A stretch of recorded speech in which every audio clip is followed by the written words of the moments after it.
Hello, welcome to the Adventure Corner. I'm Robot's Facer, and Unsecure Crest just walked in the room. Sure. Thought you could keep me out, did you? No, but she's going to be in and out of it, so I had closed the door in case she needed to do anything that makes noise. Welcome, y'all. Hinton, Junior Skeg, Culinary Disaster. Hope y'all are doing well. Give Culinary a shout out. So I wanted to start off the stream with the manual for the Roberta Williams collection, which I meant to grab my disc. One moment.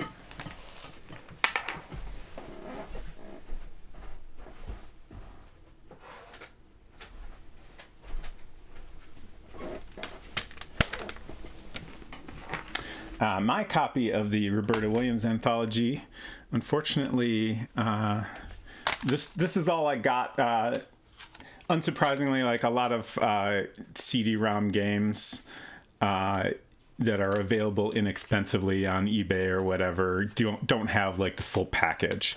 And so this was one where, the manual was not in the jewel case. It was a larger separate thing that came in the box. So didn't survive the 90s. But I did dig up a PDF of the manual, and it's got like a fun little it's got an introduction actually by Ken Williams, kind of about the how they got started making adventure games. And then I also wanted to revisit the fairly brief setup for this game. Unsecure Crush and I were talking just a bit ago about how the narrative of this game is very light. It's focused on the adventuring, and the wizard and the princess have not even come up. It's not entirely clear what our objective is, other than to defeat the wizard and rescue the princess. Perhaps find a wizard or a princess. I thought we'd review that and see if it is interesting now that we're a little bit further into the game. But let's... So here is the manual.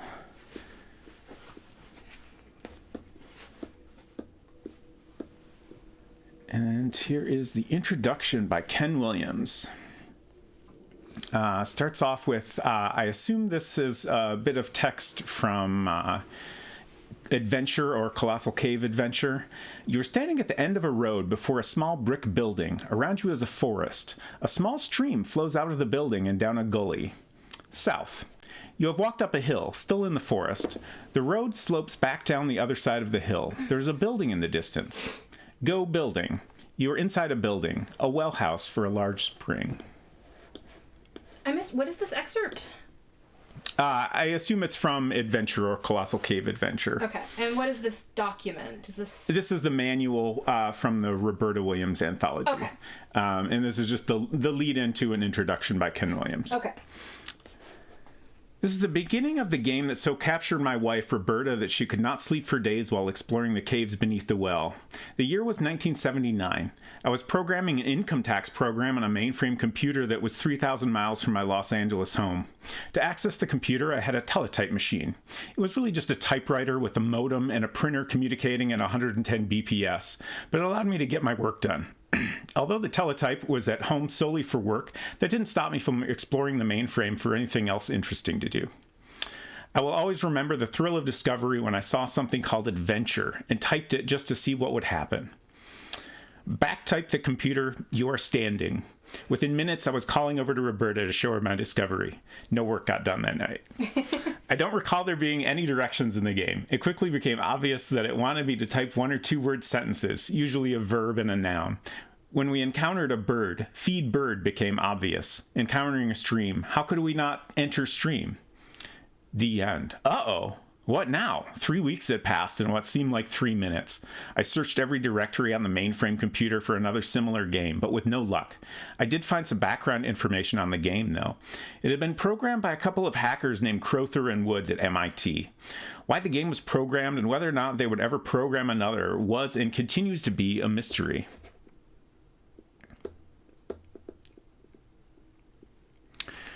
Roberta and I were not alone in our fascination with this new style of game. In Florida, Scott and Alexis Adams, another couple, had not only been consumed by adventure, but decided to do something about it.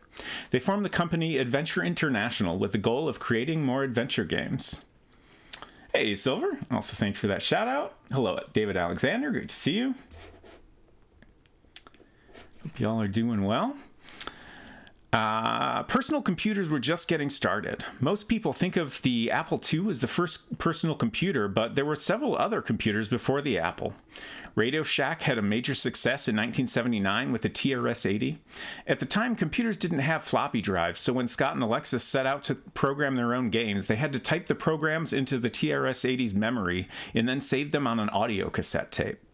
By late 1979, Scott had already programmed 5 new adventure games for the TRS-80. All right, I borrowed a TRS-80 from work, and Roberta and I started enjoying Scott's work.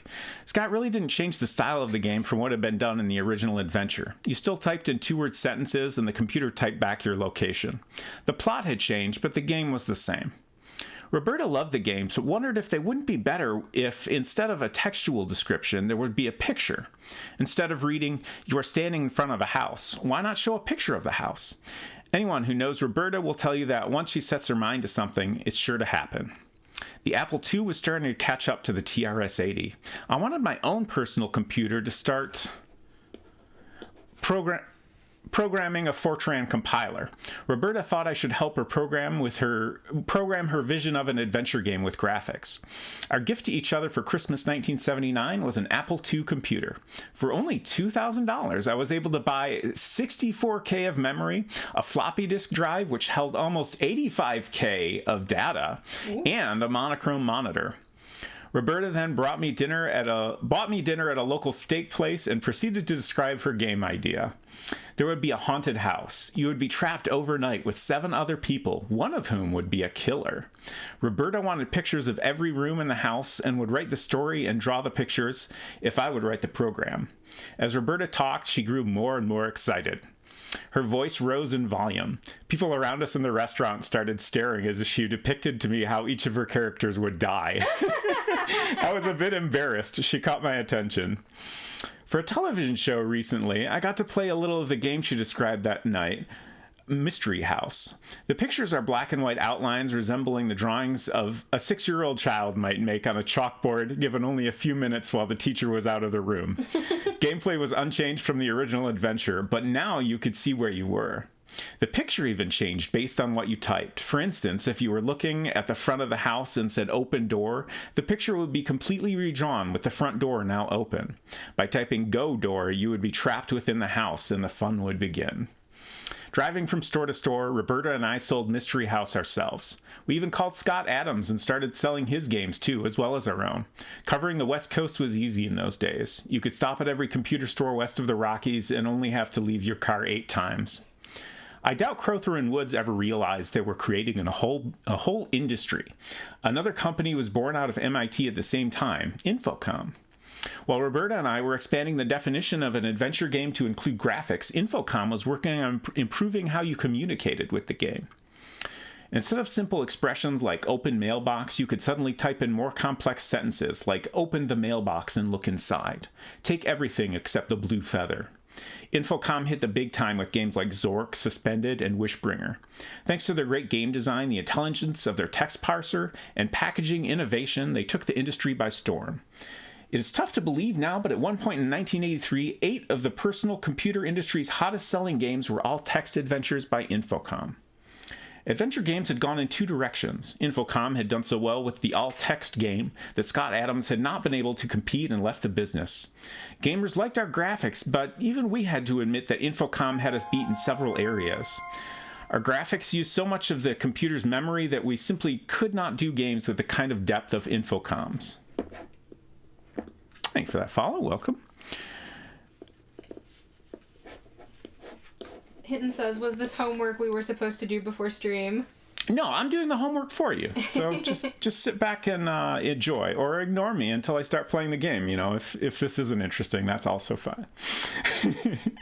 Silver says, I love this history. I wish you could find this kind of history for the Amiga PCs because it was big overseas and is a blind spot for me, despite owning a used Amiga at one point. Interesting. Yeah, I was always very aware of the Amiga, but never had one myself, so I have like very little first-hand experience with it. Always seemed like an interesting system. Then IBM invented the PC Junior. Infocom's success in 1983 and some dumb mistakes at our end, making video game cartridges, almost sent us the way of Scott and Alexis's company. Infocom and Sierra were in such deep financial trouble that both our companies were for sale to just about anyone who could cover our debts. Infocom was sold to Activision, but never turned around their lost momentum and ultimately went bankrupt. We, on the other hand, received some very important visitors from Florida, IBM. We're coming out with a new computer, the group from IBM said. It is being designed for the home and will have graphic and sound capabilities unheard of in the industry. We're looking for a game which will show the world how great this computer is and which will show off its new features at their best. We are willing to fund the development, feature the product in our television advertising, and pay royalties. You can imagine how excited Roberta and I were. We were borrowing our credit cards to make house payments, and here was a chance to create the next major evolution of gaming with IBM's money. The catch was that it really had to break new ground. IBM wanted something truly revolutionary. Hello, Vervain. Good to see you. Hinton says, we had an Amiga 500 Plus, and let me tell you, piracy and cracking was alive and well in New Zealand in the early 90s. Roberta and I disagree over who came up with the name King's Quest. However, there is no disagreement that everyone who saw her design was blown away. No one believed we could actually program her game. She was asking for a fully animated world with characters that could walk anywhere, even around trees, music with multiple instruments that would play at all times, and sound effects. IBM's new machine had a powerful 16-bit processor and an unheard 256 kilobytes of memory. We would be able to perform miracles. Over a year later, King's Quest started selling and was immediately the industry's hottest game. No other game series has been as steadily successful as King's Quest, even now, almost 10 years later. From 1984 through 1989, there were only minor changes in the technology underlying adventure games. Graphics got better, and stories underlying the games improved dramatically.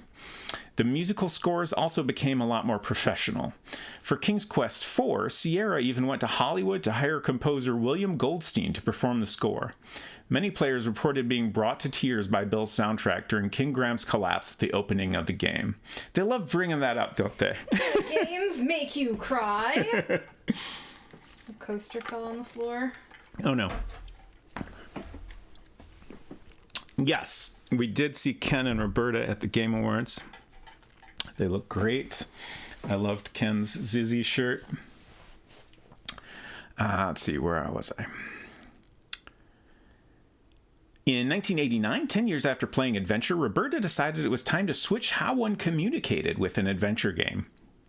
Too frequently, players were wasting time trying to figure out what we called something rather than just enjoying the game. If there was a trunk in a room, we would try to recognize a player typing to look in the trunk, open chest, open case, etc. But invariably, someone would become frustrated because the computer couldn't understand something they felt was completely rational, like lift the lid of the box. Roberta tried to find a way to make the players feel more a part of the story by allowing them to manipulate objects in the world directly.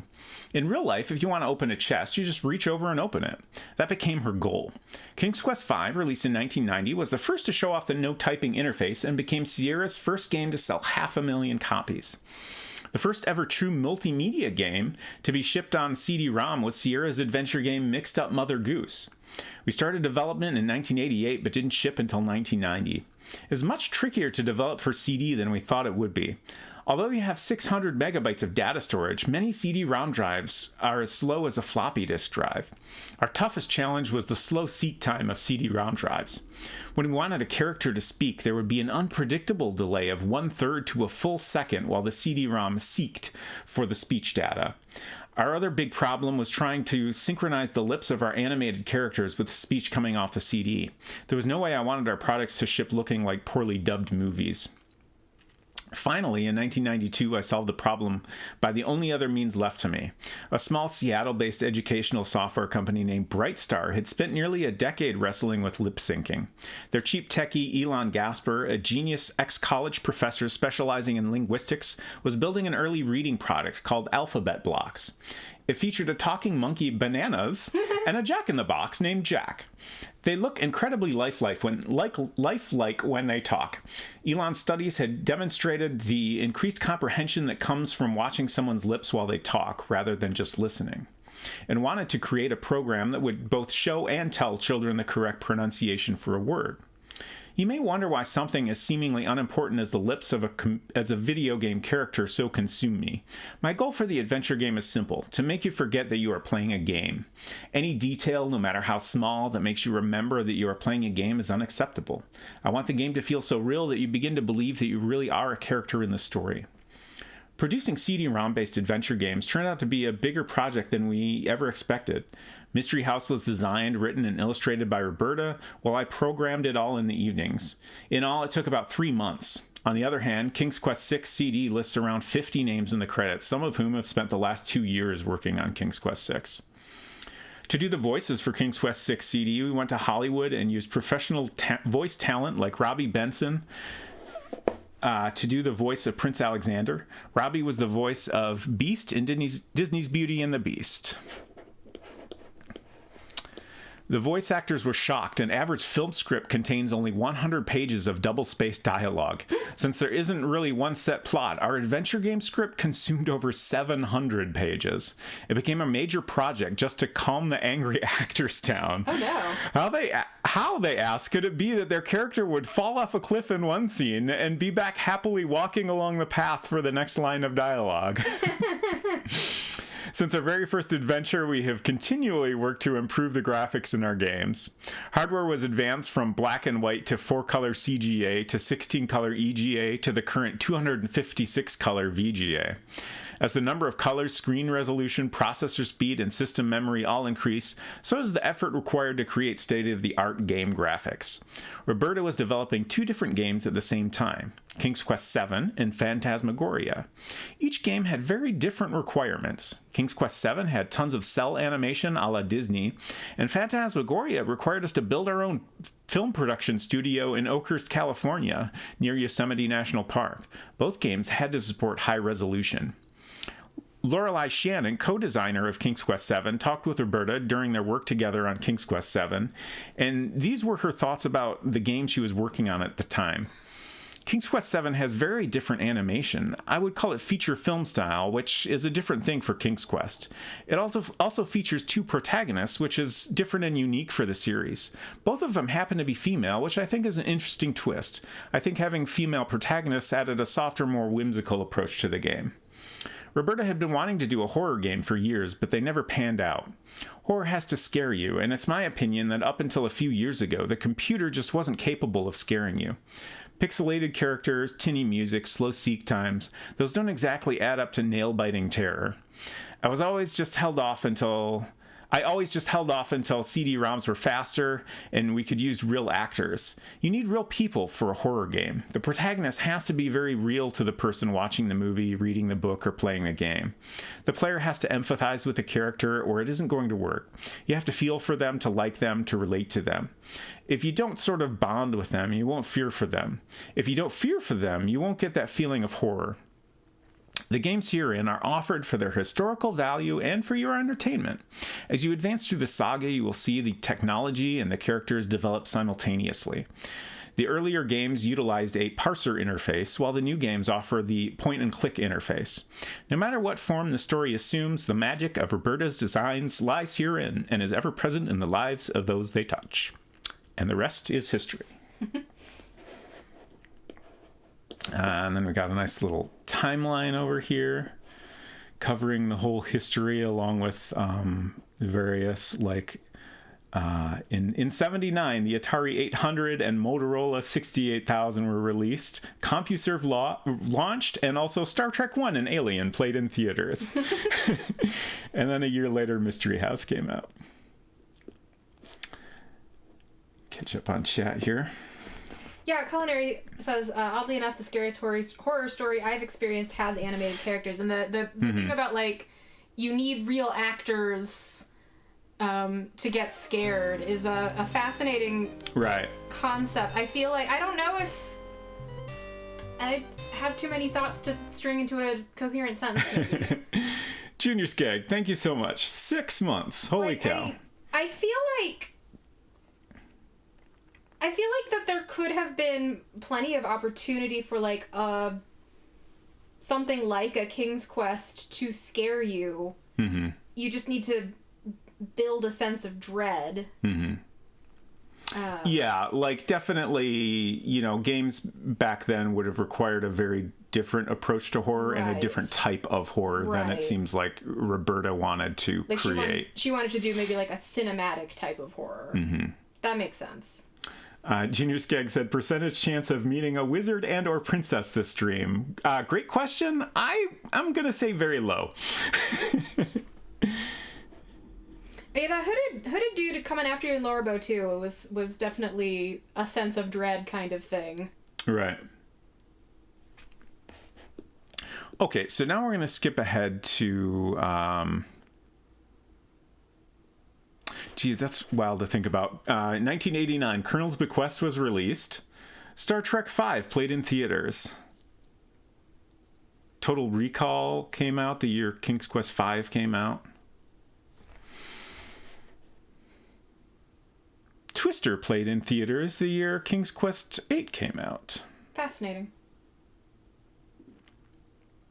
Phantasmagoria and Toy Story in the same year, along with Windows 95. Okay, so now we're gonna just review the story, the setup for the Wizard and the Princess here, just to remind ourselves of what exactly we're doing here. Wizard and the Princess. His bearded chin rests on his fists, a forefinger pointing toward his temple. At a glance, he appeared an old man, withered and wiry, but something shone from his eyes. Secrets, dark secrets, evil secrets. And he began to speak. It was a time beyond history that I, Harlan the Malevolent, evil weaver of wizardry, faced the Wanderer. Oh, is that us? Are we the Wanderer? Spells fell to bravery and cunning, and the fair Princess Priscilla was rescued. I called on the elements and created deserts and mountains to cross, oceans to sail, and chasms to span. Which we did span one of those. But I'd underestimated the Wanderer's resourcefulness. Through logic and luck, he overcame my magical obstacles. He plotted his path meticulously, leaving no avenue unturned, no setting unexamined. He learned the passwords that magically opened paths where none existed. I conjured up all the evil and dangerous creatures within my power to block his way. Still, he pressed onward. His possessions were few to begin, but he learned quickly to use what he found along his way, sticks and stones, apples and crackers, to defeat my beasts of diversion. Loaves of bread? Exactly. Finally, I took shelter behind my magic. At last, I believe, the Wanderer was defeated. I rested too easily. On the final hours of his search, he made his way through the corridors of my castle and solved my magical mysteries. The princess was rescued. I was beaten. But I do not accept defeat forever. My magical powers remain intact, just as strong, just as evil. I can reverse the sands of time with a single spell and face a new adventurer, and this time I won't lose. Well then, my foolish friend, I offer the challenge. Should you accept, your only possessions will be a flask of water, a loaf of bread, a blanket, and a knife. And a stick of Many have tried to defeat me. Only one has succeeded. So, you accept. Well then, come to the beginning of your end. With a boisterous cackle, he faded into time, only to be replaced by a vision far more fair, the Princess Priscilla. What the wizard Harlan warns is true. His magic is powerful and the obstacles great. But the journey is far from impossible. I can only offer you a computer and a few words of encouragement. All else you must do on your own. It's a fascinating way of writing game premise. Right. So I think this is actually a completely different setup than the one we read previously. Okay. When I was researching the game, I came across, at one point it was released with a completely different title. I don't remember what that is offhand. Actually, let me check my notes real quick. And that was the point where they came up with this kind of alternate backstory. Which like basically sets it up so that, the thing you are doing happened once in the past. Right. You are a new adventurer who is trying to, defeat him again. How very Battlestar Galactica. This has all happened before. It will happen again. So then it goes on. Plot your path or perish. The road to Harlan's castle is long and the path is confusing. You'd be wise to mark your progress on a map. Show where you've been and what you've done along the way. Take special care to map when you're in a maze, the bane of all adventurers. It may be a tunnel or a cave or just a repeating scene. Above all, try all directions. Otherwise, you'll never know what helpful object might be found or what unlikely route shall be taken to rescue me. Last bit of advice. I do not know the exact path to the castle. I only know that it is long and dangerous. Remember, though, that the surest route is not always the straightest. The mountains may lie north through the desert, but your weapons may be hidden elsewhere. You may travel the same road several times before progressing further. Don't be dismayed. It is part of Harlan's evil wizardry. You'll need passwords at certain points in the game. Watch and listen carefully to find them. The wizard is powerful and able to change his shape and that of others. Things are not always as they appear, and there may be beauty behind ugliness and evil behind beauty. Occasionally, you'll lose all of your possessions, but be patient and determined, and you'll get them back. There's no more I can say except to wish you luck and speed. Harlan cannot hide behind his evil sorcery forever, for you have become the Wanderer. Everything's about the Wanderer these days. Sure is. Okay, so to recap what we've done so far, we started out in a desert. We made our way through. Actually, we should, if I'm going to fully recap, we should look at our map here. So we started out down here in the desert. Let's see. Somewhere in here. Oh, Serenia. That was our very start. So we wandered through the desert, found a rock, murdered a snake, dealt with a lot more snakes, and made our way up here. And then last week, we dealt with a lion, which I discovered during the stream actually had at least 2 ways to get past it. Initially, I just tried feeding it a loaf of bread, and to my surprise, that worked. So we were able to get past the lion that way.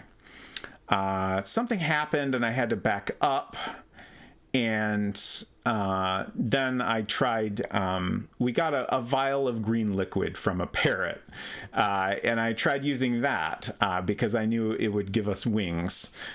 So I was able to use that to fly over the lion and get past him that way.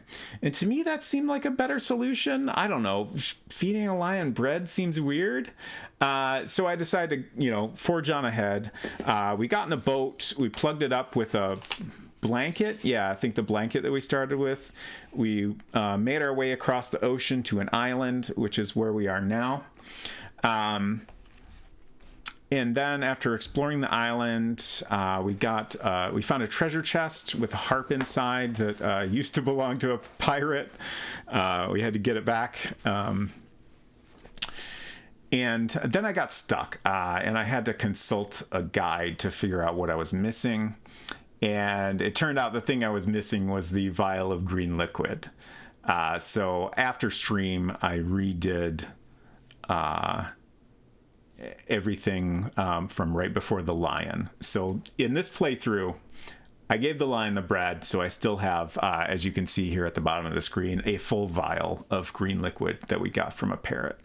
And I believe on this screen here is where we need to drink that liquid and then just, I think, fly north. I assume north. Honestly, there's not really anything to suggest that going north from here would be useful. So I guess they just expect you to experiment somewhat. You know who else is called the Wanderer, can fly short distances? No, who's that? The Wanderer from Genshin Impact. Oh, of course. Do you think the Wanderer from Genshin Impact was inspired by this game? Yes, I do. 100%. No doubt. Okay. Oh, also, important announcement. I ordered a new box of pens. I've been using for a while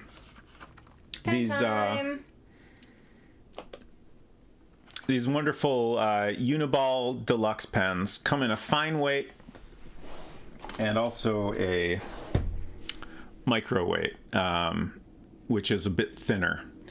And my last one of these died, so I've been using the microweight. And I look back at my notes that were mostly made in the fine weight, and I was like, man, that just looks nicer to me. Like it's has a little bit more thickness to it.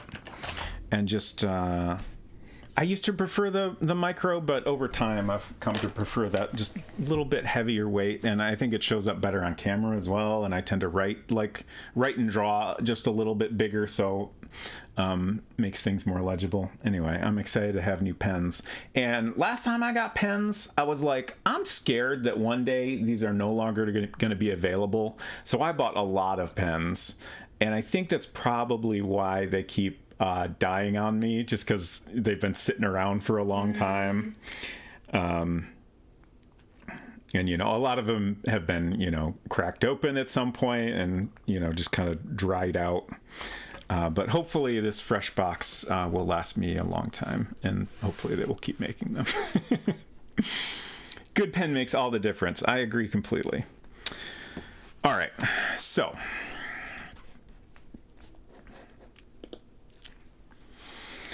let's drink this vial. Before I do that, let's look again.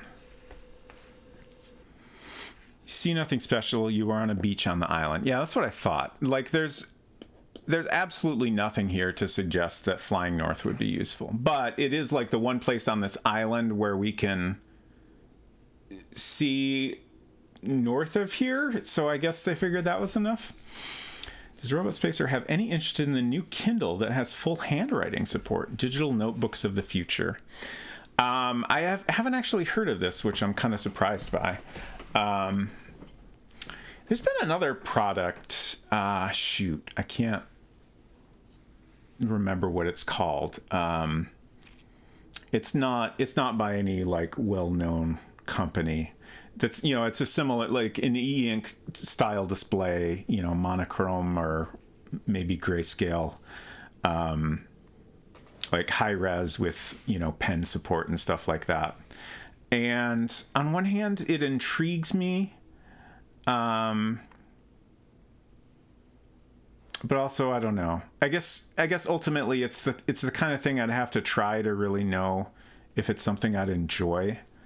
And generally any type of device has, it's going to at least cost a few $100. So. Boogie boards? What? I think that's a brand name of the type of thing that Silver is talking about. No, that is not existed. the brand. I really can't remember what it was. Okay. Drink vial. When you drink the liquid, your arms turn into wings. You are on the beach on the island. So now we're going to go north. I hope that's right. Oh, that was a short flight. You are on a beach. So, I feel like when we were in the boat, we could see the island that we were previously on in the distance. Why couldn't we see this island is what I want to know. I feel like if I could have seen that in the distance, just even, a couple pixels or something to have an idea that something was out there, that would have been very helpful. This scene looks almost like we're over the water, but that's probably not a concern.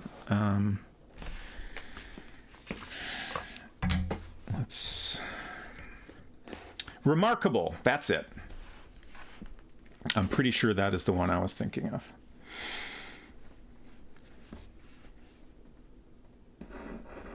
Oh yeah, love this pen.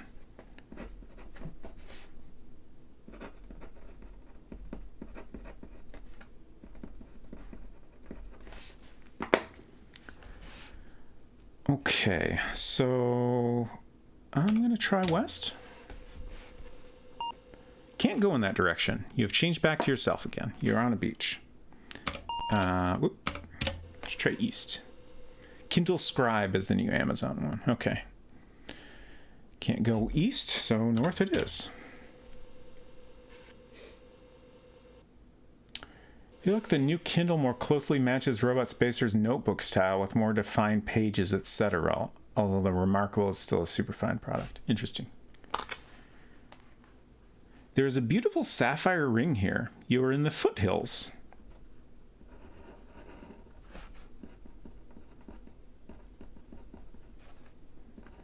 I'm just going to draw a little ring here to remind me that we got the ring here. I assume we can take it. Hey, wait. More sapphire jewelry just laying around the countryside? Is this King's Quest 2? Okay, we have the ring. Let's look at the ring. You see nothing special. Should we wear the ring? I'm definitely going to save before I wear the ring, but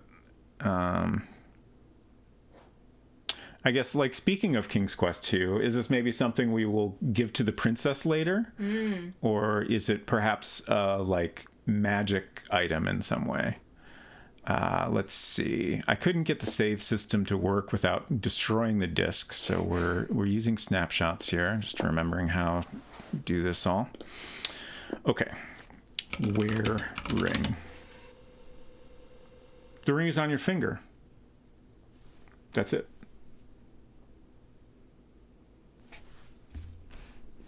Is it doing anything that maybe isn't being brought to our attention? Could be protective in some way. I feel like if it was doing something obvious, like making us invisible, it would mention that. On your finger forever? Uh-oh. Remove ring. Okay. So it's not permanent.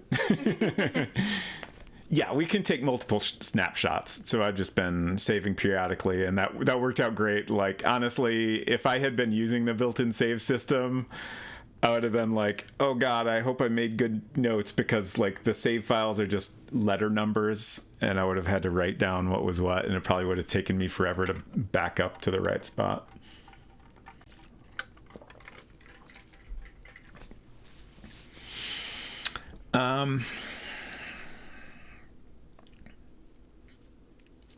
Yeah, honestly, I was inclined to try rubbing the ring. Let's wear it again. Rub ring. Oh. Eh? When you rub the ring, the sensation of being covered with fur engulfs you. Then it quickly goes away. You're in the foothills. So are you covered with fur or not? Look me. I don't know how to look at me. Let's rub the ring again. This will tell us if it's like a repeatable thing.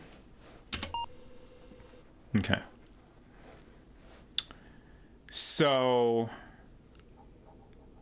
this seems like reusable magic. I guess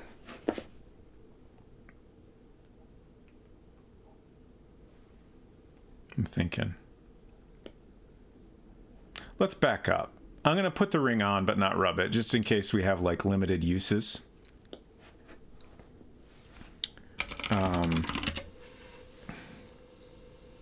So I'm wearing the ring, so in case, if for some reason it seems useful to turn into a furry creature, then we'll be able to use it instantly. But it doesn't sound like you are actually transforming, just that you feel like you are transforming, but then it stops? My assumption is that fur is appearing on us, but it doesn't last very long. But this might be enough to, like, you know, scare someone away. Perhaps. Or maybe if we use it in the right scenario, it'll last longer. I don't know. The ring is just reminding you that you forgot to shave this morning.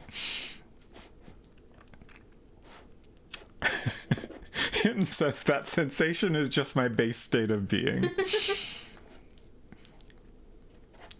Okay, so let's figure out where we can go from here. Can't go east. Can't go west. North again it is. Oh. A person. You were in the mountains. There was an old peasant woman here.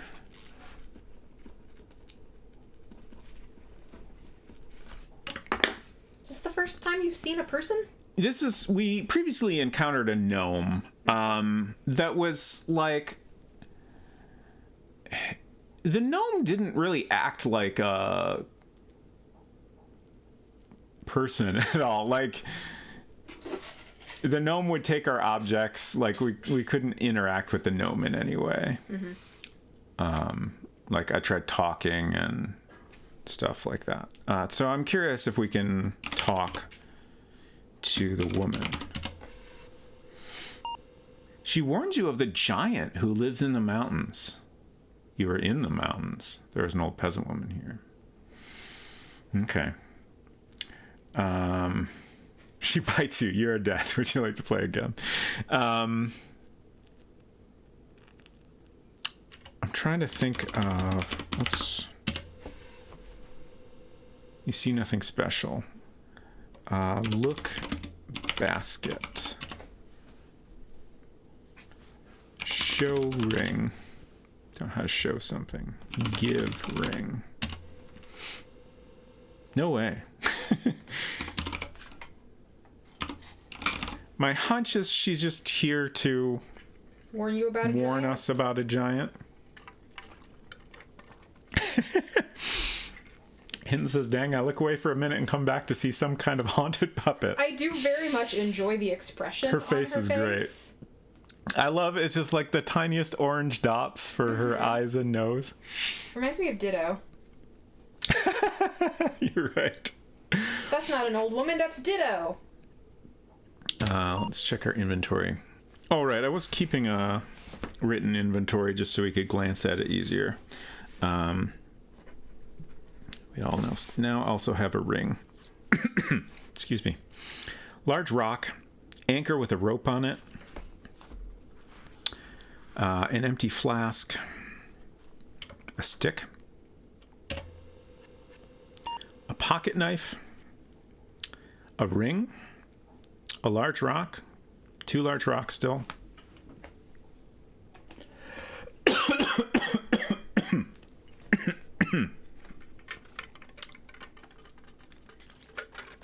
Excuse me. Just got a tickle in the back of my throat. This game exemplifies the best in programmers' art. You know, I wonder how, like, it's clear Roberta made the art for these early games, but I've never seen any description of, like, how that process worked. Like,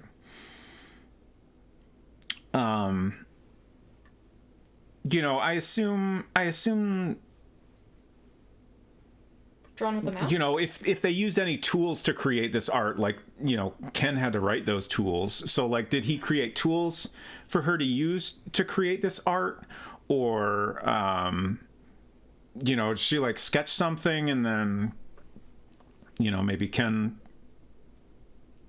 you know, wrote the code to draw the scene and then, you know, they might tweak it or whatever. I don't really know how that process went for them. I also hope my new pens aren't cursed. It's probably fine.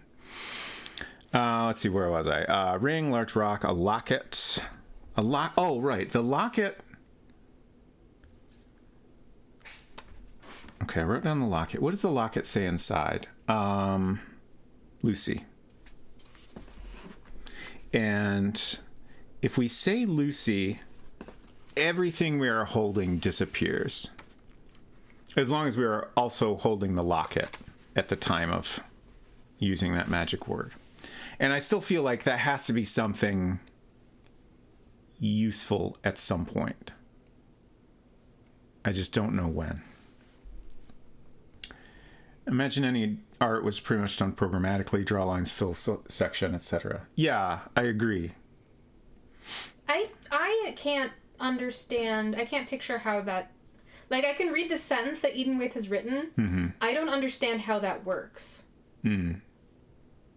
I mean, you've got like all this art. Is there like a grid?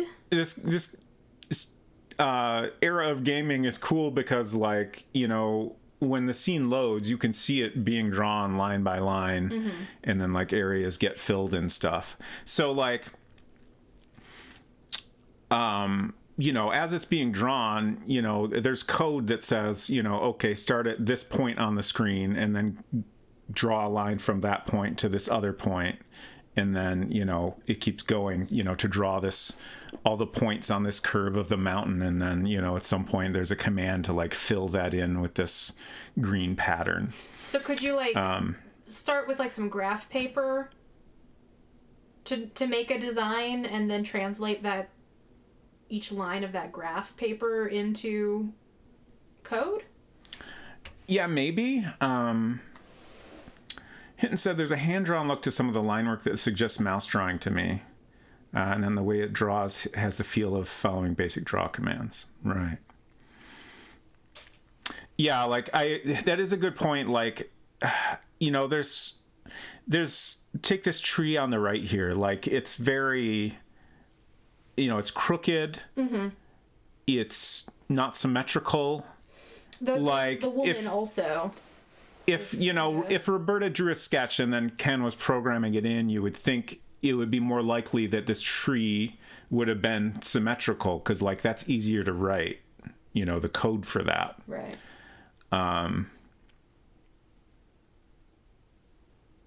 So, yeah, that makes me wonder if maybe it was actually somehow drawn with a mouse or in some, like, less programmery way. I have to dig in and see if there's, like, any information about that. Okay. An apple, an empty vial, a shovel, a harp. Right, the harp. I think we tried playing the harp and it just kind of played some music and it wasn't obvious if that did anything. I wonder if we might have to play the harp for the giant or something. That seems like it fits with kind of Roberta Williams' adventure game logic, if nothing else. Music soothes the savage beast. Exactly, yeah. Okay. So I feel like there's probably not anything else we can do with the woman, so let's see where else we can go. I feel like we're probably just going to be going north for a bit. So I'm going to keep trying. Oh! We can go west. And there's a rainbow. Nice. Wow. Nice screen. Beautiful. There's a slight drizzle. You were in the mountains. Look, rainbow. The rainbow is pretty. The sun came out. You were in the mountains. That's interesting.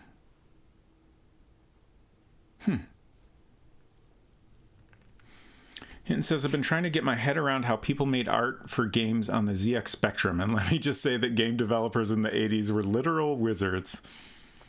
Seems right. The fact that the rainbow disappeared is very interesting.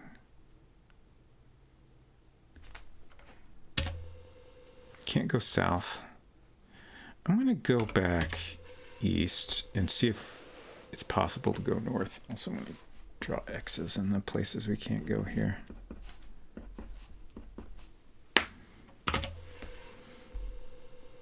Okay, can't go north. So we still just have a single path forward.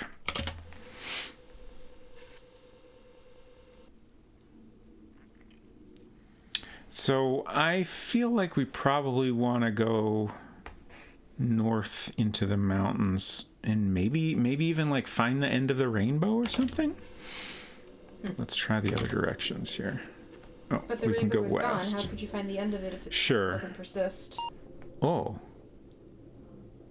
You're at the east edge of a deep gorge. There is a rickety bridge crossing the gorge. I don't think it can hold much weight. Oh, Well, Lucy!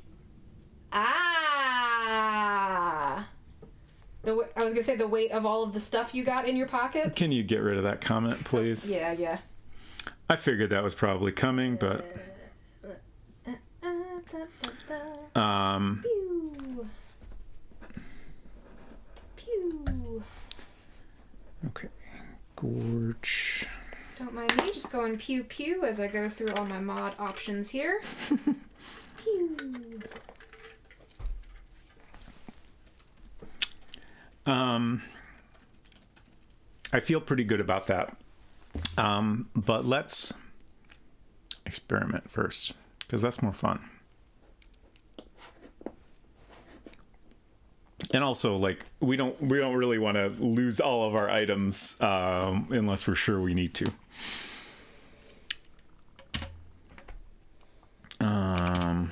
First, let's check other directions. Can't go south. Oops. Can't go north. I'm also going to go back east to just double check that we can't go north from here. Oh, okay. Can't go.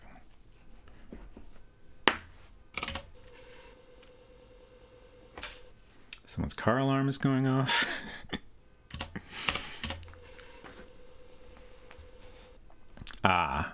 You are too heavy. The bridge collapses. You are dead.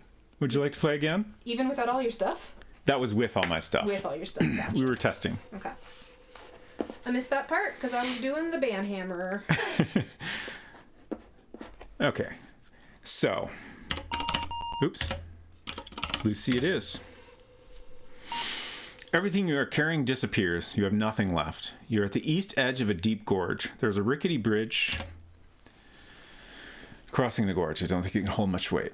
So a thing, now that I've done that, a thing that occurred to me is maybe, like, we could drop some items, use the Lucy spell, and then pick up those items, and then, you know, cross with a smaller number of items.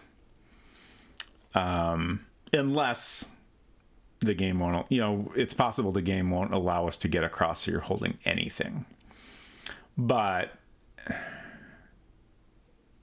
I guess there's no real way to answer what we could possibly need without just, you know, continuing on and finding out. So we'll do that. And we've got a save here if we need it. You're at the west end of a deep gorge. So we talked about the Lucy spell before. Even before we had like a clear beneficial reason to use it, I strongly suspected that after using it, there would be some way to get those items back. And now I'm even more sure of that. What if you say Lucy again? I'm pretty sure we tried that because we no longer have the locket. Oh, I see. Like the Lucy spell makes that disappear as well. What if you're wearing the locket? Nothing happens. That's a great question. I never thought to try that. Load latest snapshot. Wear locket. Were you still wearing the ring? That's a good question. Did I still have the ring? No way. We can't wear the locket. Okay. So let's take Lucy. Everything you are carrying disappears. Inventory.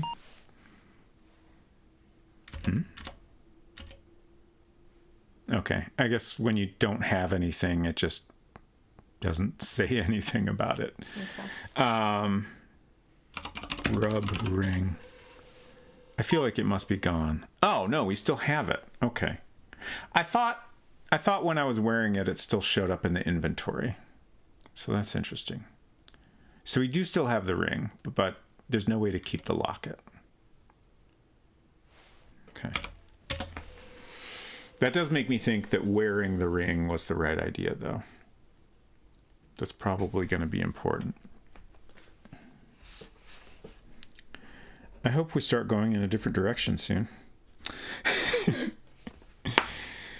Let's try south. Can't go in that way. West. Darn it. Let's go back and check north.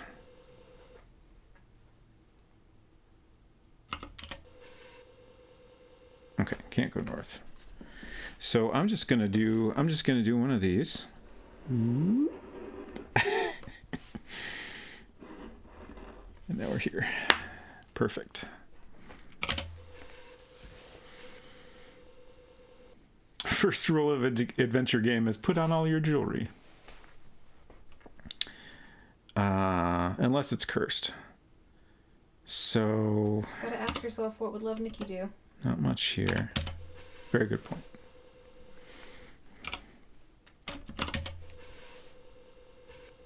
Okay, we're going north now. Ooh, a cave. Exciting.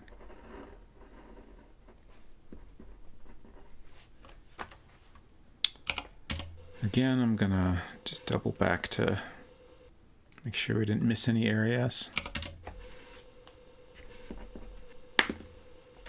Oh! Oh!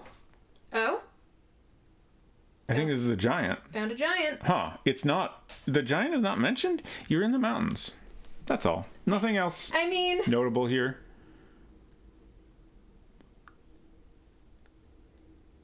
Giant speaks for himself, I suppose. Look, giant. You see nothing special. There's an angry-looking giant here. Okay, now we're acknowledging that there's a giant here. And that it's pissed. But he's nothing special. Right. Just a regular giant. You've seen one of these before. Well, let's talk to the giant. Oh, the giant doesn't speak English. Interesting. What does he speak? Giant. Great question. We tried looking at the giant, see nothing special. I'm going to just try rubbing the ring, because that's kind of the only other thing I could think of that I could do here. When you rub the ring, the sensation of being covered with fur engulfs you, then quickly it goes away. There's an angry-looking giant here. Oh, okay. I thought for a second there that it was like attacking me because I became furry. No. Okay, so that didn't affect the giant at all. Fee fi fo fum.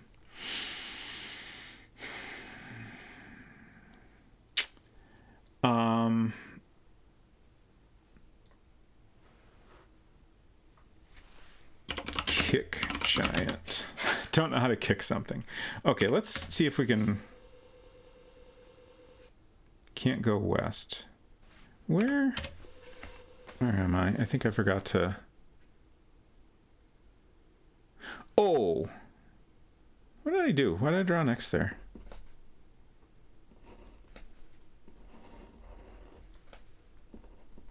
I'm also curious if the giant moves around or if it's always on that screen.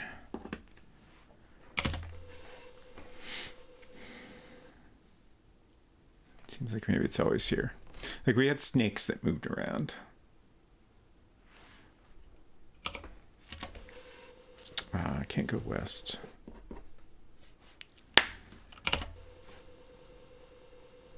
Can't go south. It's interesting that the giant is not bothering us, but I assume we need to get past it or something. He's just kind of hanging out. Okay, we can't go north because of the giant. But it doesn't seem like it's going to kill us. So, yeah, I guess we need to go back to the... I'm sure there's something like in that cave that we need. Oh, and then there's also the... I thought of the harp idea. Do you have your... But we don't have the harp. There's no way we can get here with the harp, as far as I know. So, let's go back to the cave. And hopefully, maybe we'll find Lucy in there and she's got all our stuff. I don't know. Can't go north because of the giants. Are we in Pennsylvania?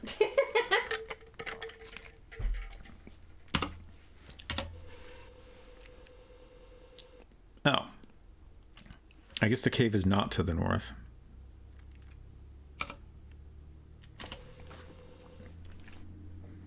Can't go east. Can't go west. Okay. Go cave. It's a very poor New York joke. I apologize. I forgive you. Okay, we're in a cave. You were in the mountains. There's a cave here. Oh! Oh! It's all our stuff! Oh! It's all just loading in. I was curious how the game handled, like, a large amount of items. Like, previously, when I dropped several items, they kind of all appeared in the bottom right corner on top of each other. Unfortunately, I don't think we can do take all in this game. My loot cave. Oh! This must be a special case. I'm pretty sure I tried take all previously and it didn't work. But at least in this scenario, it works.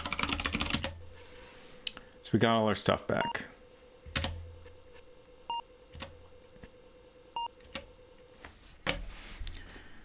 All right, so cave in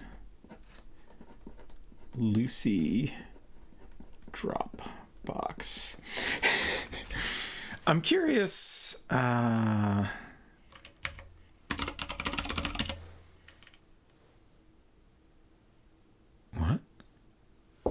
I typed inventory. And it said I don't know how to invento something. I'm just double checking that the locket was... Okay, yeah, we still have the locket. So I'm curious if we use the Lucy spell again, would it just always put our stuff in this cave? My guess is yes. I don't see any reason to think otherwise. I think this is just a single room. Oh, you're in a cave. It ends right here. Okay. All right. So, hopefully we have what we need to deal with this giant. Can make another snapshot.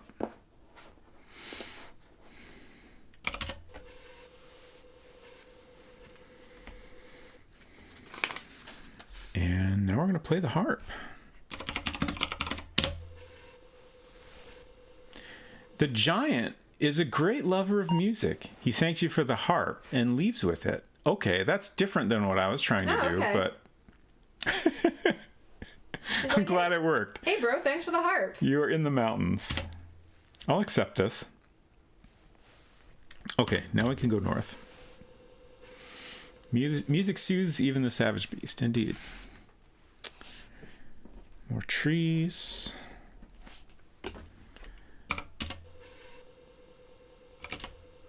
No east or west. North it is. Oh, there's a peddler selling wares for 1 gold coin each. Oh, we can see them all. There's some boots, a dagger, a little spray bottle. I'm just guessing at what these items are based on their appearance. A horn and a magnifying glass. I'm very curious what the little spray bottle actually is. Maybe it is a spray bottle. I don't know. For when you need to spritz something? Look wares. There are boots, a jug of wine, a dagger, a horn, and a frying pan on the table. Interesting. A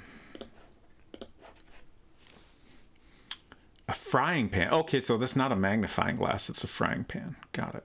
And I assume the spray bottle is what is actually a jug of wine. This is very interesting. In case there's a naughty cat you need to spray. Exactly. That's exactly what I was thinking. Or some bread to spritz with water.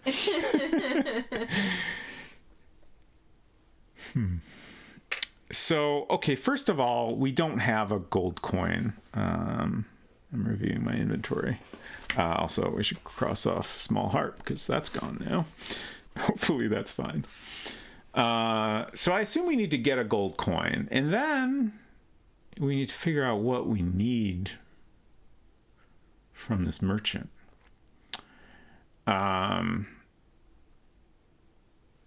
So I guess we need to just continue exploring until we find an obstacle or a gold coin. Or both. Is this... I think we went north one, and now we're here. Merchant. I think I put 2 N's in that, but that's fine. Oop. Not even on the right window. Talk. I guess the game called him Peddler. The peddler says 1 gold coin. Okay. Nice chatting with you. You might be past where I got stuck. Did you find the rainbow? Yes, we did find the rainbow. And then it immediately disappeared. That does concern me a little bit, especially now I'm thinking about it again. Yeah. Like, were you like, I don't know if we needed to do something. You looked at and appreciated the rainbow. Yeah. But said it was very pretty. Mm-hmm.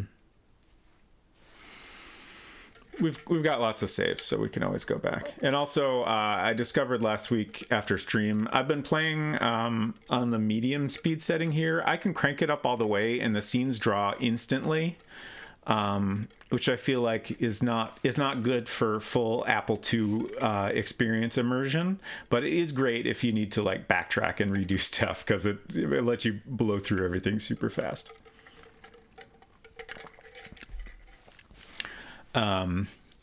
Okay, so let's try east. Can't go that way.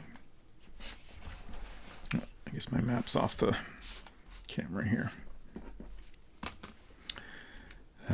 West. Can't go that way. North. Ooh, a castle. Ooh. You're in the foothills on the north side of the mountains. You see a castle in the distance.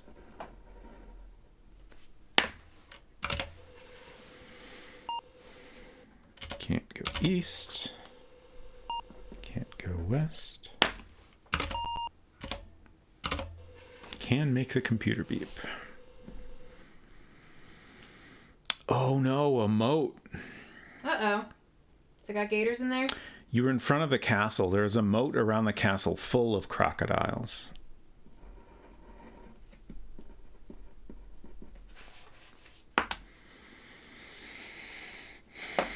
I've heard that wizards and princesses live in those. I think you're correct. So we have a pocket knife. We could stab the crocodiles. I don't have the loaf of bread anymore. I should cross that off. I have a shovel, an anchor with rope, apple. Maybe crocodiles like apples. I don't see any good solution to this problem. Let's look moat. See nothing special. Look crocodiles. You see nothing special. Okay, let's see if we can, like, maybe look for a secret back door or something. Can't go east. Can't go west. Oh, no. Culinary has redeemed coins for Karen. Okay. Oh. Let's do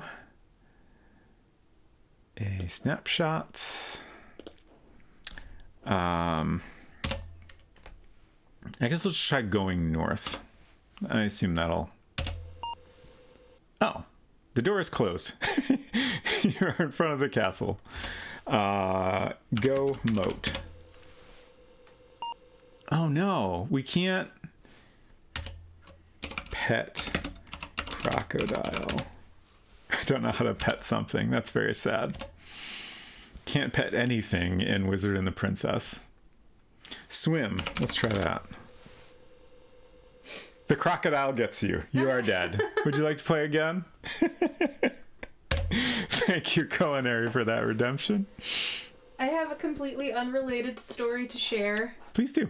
I forgot that there was a Nikki Games anniversary concert earlier today, so I'm watching the VOD of that on YouTube. And I have never played Nikki Up to You. And there was a... That's the one... That's the one where she's on Earth and she plays Dota. The video in the background of this like orchestra is including pictures of a purple-haired girl that I didn't recognize. So I'm looking it up on the Nikki fandom wiki, the Nikki wiki. Yep. To learn who this girl is. She is Nikki's older sister. Depending on the game, she is either referred to as Yo-Yo, or in the English version of Nikki Up to You, her name was Nina. Wonderful. And she gives Nikki fashion advice. She stayed on Earth. I wonder if Nina also plays Dota. I don't know. She stayed on Earth but did not travel to Mirrorland with Nikki. Interesting. She is a Libra.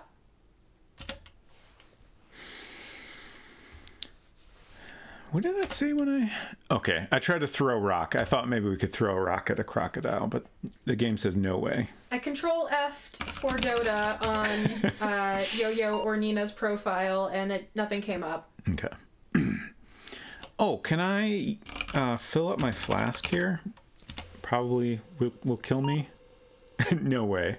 Okay. I am curious if we need to refill that again at some point. Perform crocodile rock. We can only do 2-word crocodile rock. Oh, weird. Don't know how to crocodile something. I feel like whatever we need to do, let's try to use rope.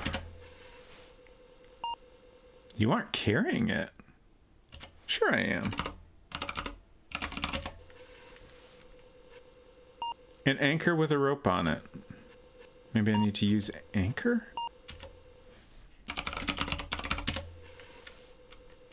No way. Give apple. Crocodiles don't like apples. Uh-oh. More crocs in the moat. It seems like there were later Sierra games which also had crocs in a moat. It does seem that way, doesn't it?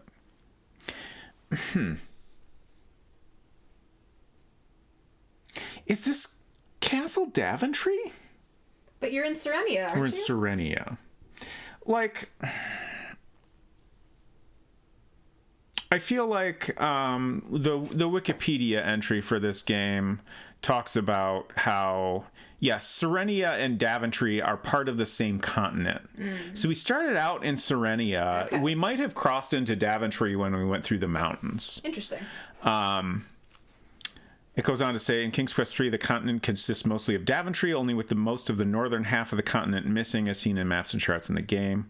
According to the Wizard and the Princess, Harlan had divided the continent of Serenia in two and transformed... Oh, right, so they wouldn't be connected in this game, I guess. Oh, wait, no, but we have crossed ocean as well. So, yeah, this could be Daventry.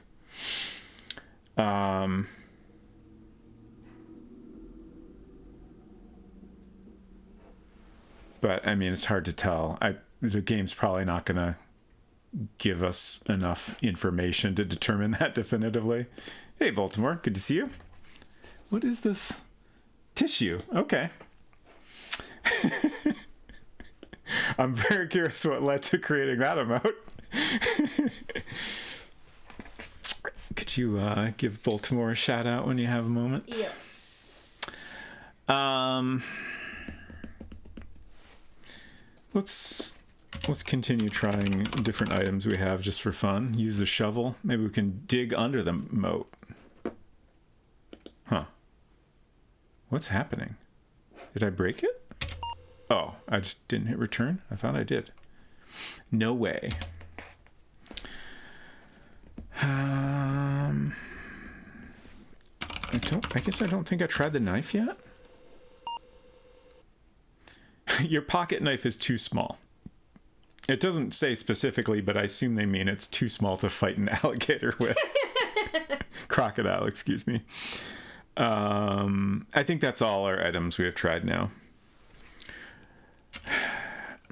Wait a sec. I tried going west already, right? Can't go in that direction. Did we miss something? Oh! What's wrong? Oh! Were you supposed to buy something from the peddler that you didn't? The rainbow. Where does a rainbow often take you? To a pot of gold. Exactly. And what do we frickin' need right now? Gold? 1 gold coin. Oh, okay.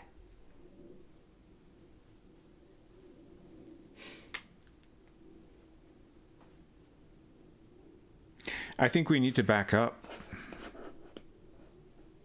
Maybe I should play Love Nikki with the sound on. Is it real good? I mean, it's passable. It's not like Genshin's music mind melting. Like, holy shit, this is amazing. This is like the future of classical music in the modern era. It's it's pleasant. So I'm loading snapshots here to try to find. Okay, this should be good. This is right before we use the Lucy spell and cross the bridge. So here's the gorge. So we're right here. Oh wait, this is after the rainbow. Shit. Okay. This is right after the rainbow. What's this one? Where are we? This might be after we took the ring. Yeah, I think we're here. So this should be good. Okay. So we're here now. I guess we'll talk to the woman again. Probably not necessary. Okay, so this is right before the rainbow. So I guess I'm going to go ahead and go west. There's a slight drizzle.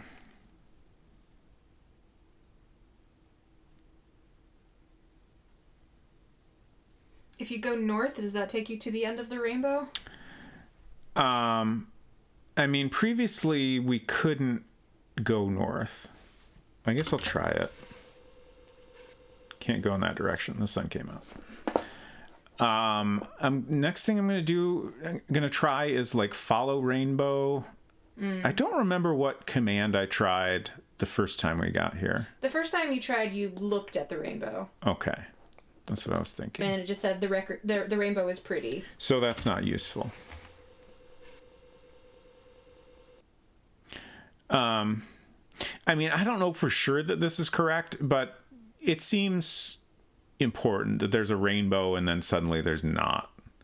And also, like, I think we've explored every other option. Unless, I suppose one possibility is maybe we dealt with the giant in the wrong way. Like, I don't know, maybe we have to murder the giant and he's got a gold coin. That doesn't seem super likely to me. Especially, I don't know what we would do. Yeah. All we have is like a pocket knife, a stick, and a couple rocks. So I'm just saying, like, I feel like there's not a lot of options here. And this feels like there's got to be something here. Maybe he's got a golden goose we can kidnap, perhaps. So let's try follow rainbow. There's a gold coin here. It's so easy to get to the end of the rainbow, apparently. Huh. The appearance of this screen is very interesting. Just the way that, like, these little, like, orange staircasey bits coming off the rainbow. Okay. Take coin.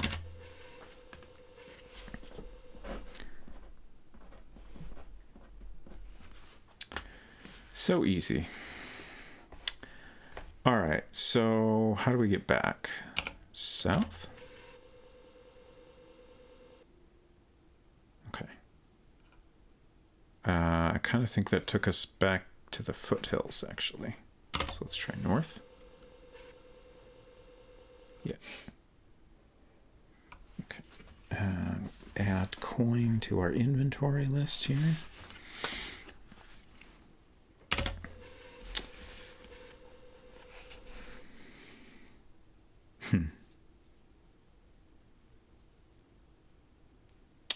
was just thinking if there were any spells that we still haven't used, and we still haven't really found a use for hiss, right? Like, I almost wonder if we missed a possible use for that. That spell specifically lets us turn into... Oh, no, we did use that. I forgot. There's a spot after the gnome took our stuff. We had to use the hiss spell to turn into a snake to go in a crevice and then get our stuff back.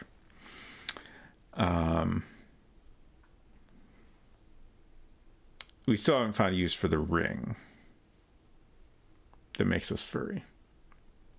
Edenwaith says, this is where I got stuck. The rainbow disappeared and didn't come back, so I was at a dead end. I didn't save it all because doing so corrupted the game files. But I'll need to try this under Virtual 2 and see if that works better so I can complete this. Yeah, I thought I got saves, like the built-in save system working correctly, but I had the same problems. When I thought I got it working, like I could load and like the room I was in appeared correct, so I just assumed it was working fine. But then when I tried it on stream, as soon as I went somewhere else, it was like all corrupted. Like the room wouldn't draw correctly, and I couldn't do anything.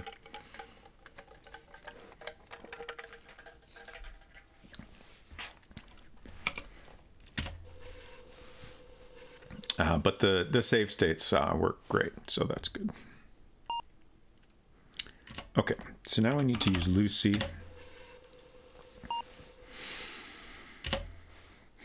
Go west again. And we're here now, so west once more.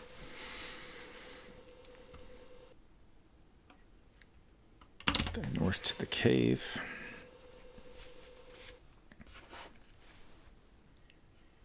Go cave.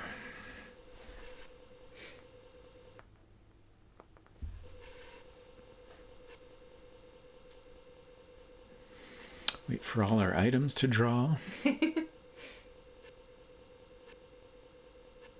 Oh, is that the ring? I almost wonder if we did lose the ring and that the fact that it would still respond to rub ring was a bug. Because, like, after that happened, like I said, I was pretty sure that when I was wearing the ring, it still showed up in our inventory. Whereas after using Lucy, it did not. Take all.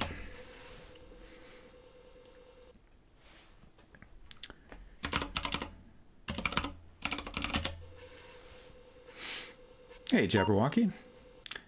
Yeah, in that screen, yeah, I think they were in all different positions, presumably because we had an extra one. Also, like, I'm curious how it orders things, like even just in the inventory, like it's not in order of how we pick them up. It's also not alphabetical or anything. Maybe there's just some like set order to the items in the game that it's sorting by.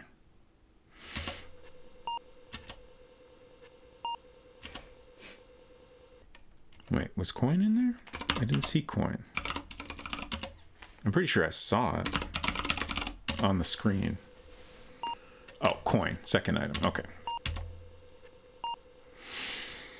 Okay. North, south? How do we get out of here?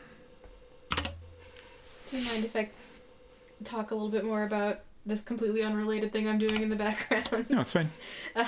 So I'm watching this Love Nikki, or just Nikki. It's weird to say Nikki Games concert because the Nikki universe. There is a Nikki universe. I just didn't know about it until Love Nikki. Anyway, I don't know the music because I always played the game with the sound off, but I'm mostly watching it so I can like see the background. It's like, oh, I recognize that. Oh, that's that outfit. Whatever. They showed a brief glimpse of an outfit that I think they gave away for Nikki's birthday, the first year I started playing, where I think it was the first outfit to have a special pose, where she's like curled up sitting inside of a Fabergé egg or something. But when they actually like gave the outfit out to players, there was a bug. So that instead of being oriented correctly, sitting in the little Fabergé egg, body was like kind of floating in the air. Because, like, this is requiring a more in-depth description of how the Love Nikki games works than I expected. So it's like a paper doll game, right? Right. You have, like, a base figure that's, like, standing up in a neutral pose. But this special pose requires the head to suddenly be at a 45-degree angle counterclockwise from where it ordinarily is on the screen. So the bug was that the head was in the place where it normally was, but the rest of the body was kind of like hovering. Anyway, so they flashed that like in the art that they showed in the concert. Obviously, it was drawn correctly how it was always meant to be displayed, right. And they did fix that bug eventually. But there was a glorious period of time where people were entering this pose as part of like a contest entry, like a user voting kind of contest.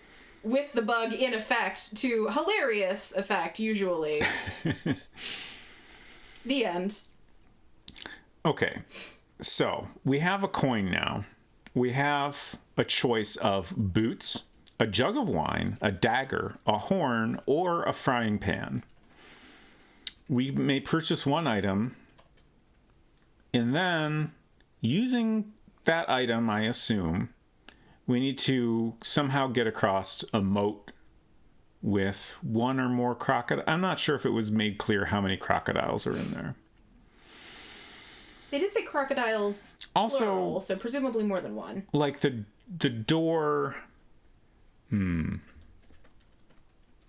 The door is closed. I think if we found a way to get the door to the castle, like it would come down and we could just walk across to get over the moat. And I wonder, like, if we play the horn, if that will open the drawbridge.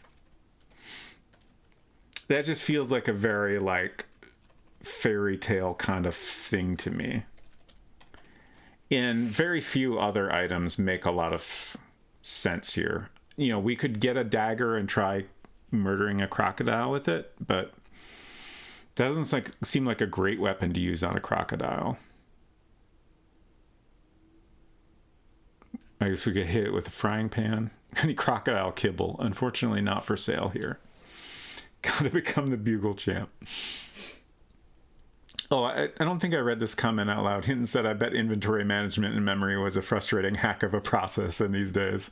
I imagine so, yeah.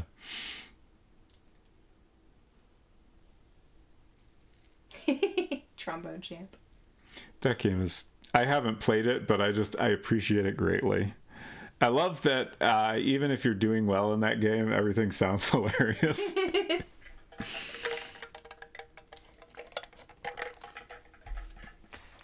All right. I just made a save. So give coin. Oh. They got an actual ballet dancer on the stage now. Oh, neat. We've moved into the Shining Nikki era. Wait, what? What's going on? I typed give coin and the game's like, no way. Huh. Which is wild. Do you need to select a specific item? Yeah. The next thing I'm going to try is to just take an item. Take horn? Is that? I can't remember what the game called it. Peddler says 1 gold coin. What are you trying to buy? Maybe if I buy horn? I think that worked. It redrew the screen at least. Always a good sign. Okay. The horn is gone, so I assume we have it now. Cross off coin, add horn. It's too bad I didn't watch this concert live because apparently there were giveaways during it. Oh. I could have won a Momo plushie. Edenwaith said, I already played trombone for 5 years, so no need to play it in a video game. It says, I fought on the street for 5 years. Still enjoy Street Fighter. How do you feel about punching cars, though, Hinton? Does that still hold appeal for you? I will say I played guitar for a long time. I was in a band for a long time. But at least last time I played Rock Band, it was a pretty enjoyable experience. I didn't think I would enjoy Rock Band just because, I don't know, when you already know how to play a real guitar, it seems weird to like play a pretend version of that, but it was a pretty fun game. All right, let's play horn and hope something unexpected. Like, it doesn't really make sense, but I feel like this might work. It worked.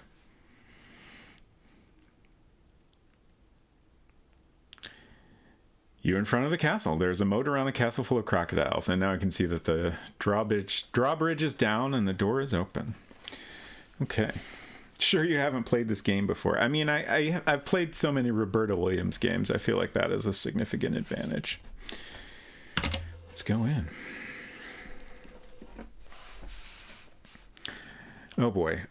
So when we read the manual, I became very nervous about the castle. I feel like there's going to be a bit of a maze and have lots of puzzles. Is this now Dark Castle? Maybe. So I think I'm gonna switch to a separate sheet of paper. I've got some blank space over here, but I don't feel confident that that's enough space for this.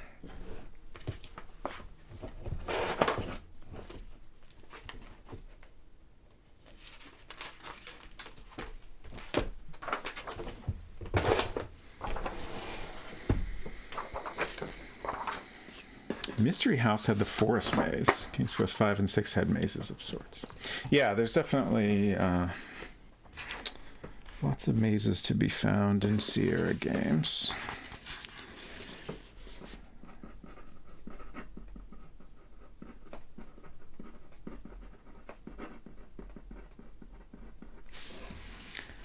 Oh, so now the eternal question, where do I start drawing? I'm going to start a little bit below center, not quite at the bottom. Drawing all the way at an edge, even if you're confident, like, you know, I assume we came in from here, so there might not be anything down here, but I'm not going to assume that.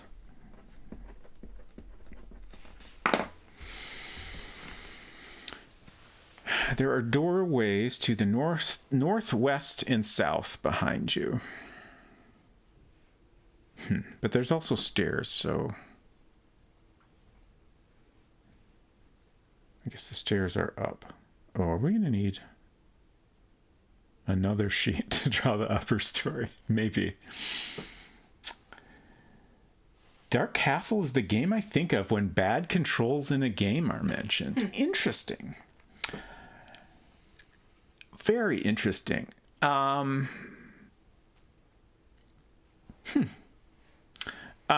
can definitely see why you would say that. I would describe the controls as challenging, but not bad.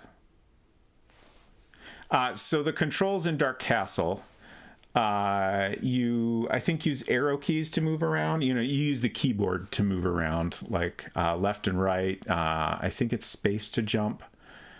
And then you use the mouse to aim. I think you don't start with anything you can throw, but there are like rocks you can pick up.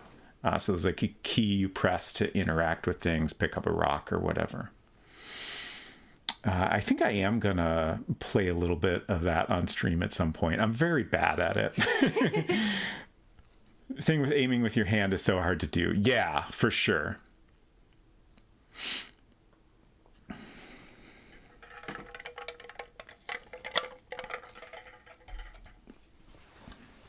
Oh, I've only played the one on Genesis. Genesis? There was a Genesis version? Wild. So that might explain it.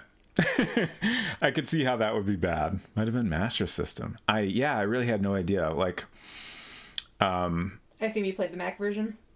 Yeah, it was.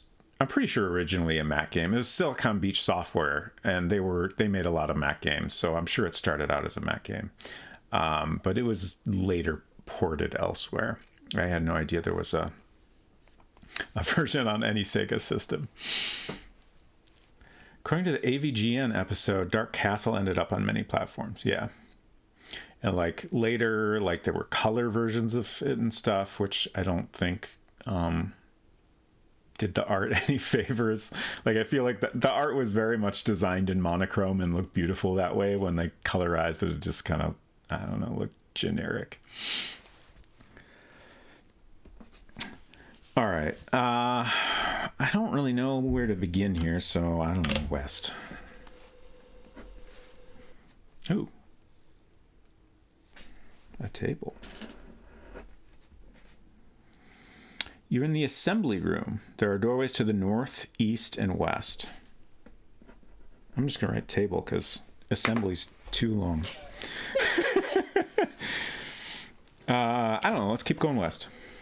No ham on the table? I know. What's up with that? Are we in the throne room already? You're in the throne room. Yeah. Fascinating. That's an upsetting turkey. Oh, I see.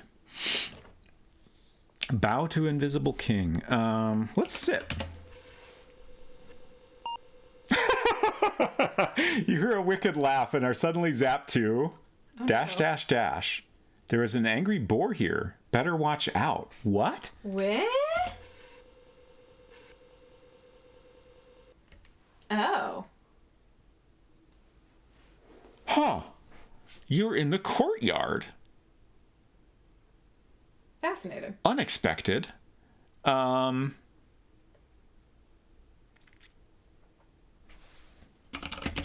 Use knife. I don't know how to deal with this boar. Like, I feel like it's going to kill me if I don't do something. He says, well, there's the ham. Oh, so you do have a redraw button. I'm confused by that question. Also, hello, Civil Cornball. Did you do something to make the scene draw in? Because it said something about a hog before the pic was. Oh, yeah. Like, screen. I just pressed enter to continue the text. And then when I continue the text, then the scene redrew. I see. Which is a little different from how it has normally happened. I guess they just decided to give you like a little bit of suspense because you were being zapped somewhere. Right. That makes sense. Yeah. It was interesting because like it added a sense of disorientation that you would get if that actually happened. Now you have to use your medieval flamethrower. Let's see what I have here. The game says not with a pocket knife. So a thing I was just about to bring up before this happened was that it seems possible that much like the shop in King's Quest V, we can maybe... or 6, I'm sorry. Take our horn back and trade for another item. Interesting. So I wonder if it might be useful to try that so we can have a dagger when we get to this scene. Right. Because we could try throw a rock, I guess. No way. Apple. Give apple. Oh, I completely forgot it was a poison apple. Oh, that's a good way to deal with a hog. The boar eats the poison apple and dies. There's a dead boar here. You're in the courtyard. Okay. I mean, that works, I guess.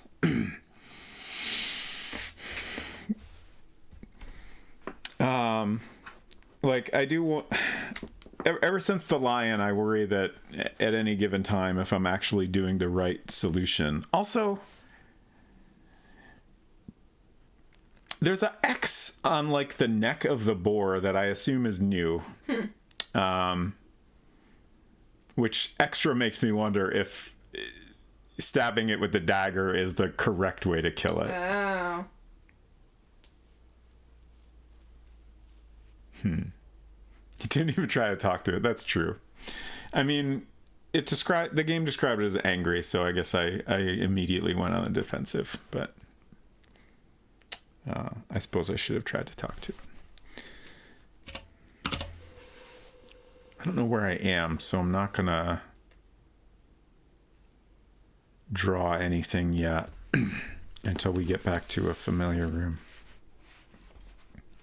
I think the apple might be the right approach. I'm flying blind here, so I don't know, but this seems correct. Okay. Yeah, like I'm not gonna restore and back up unless it becomes clear that I've made a mistake. Just because, there's no way to know.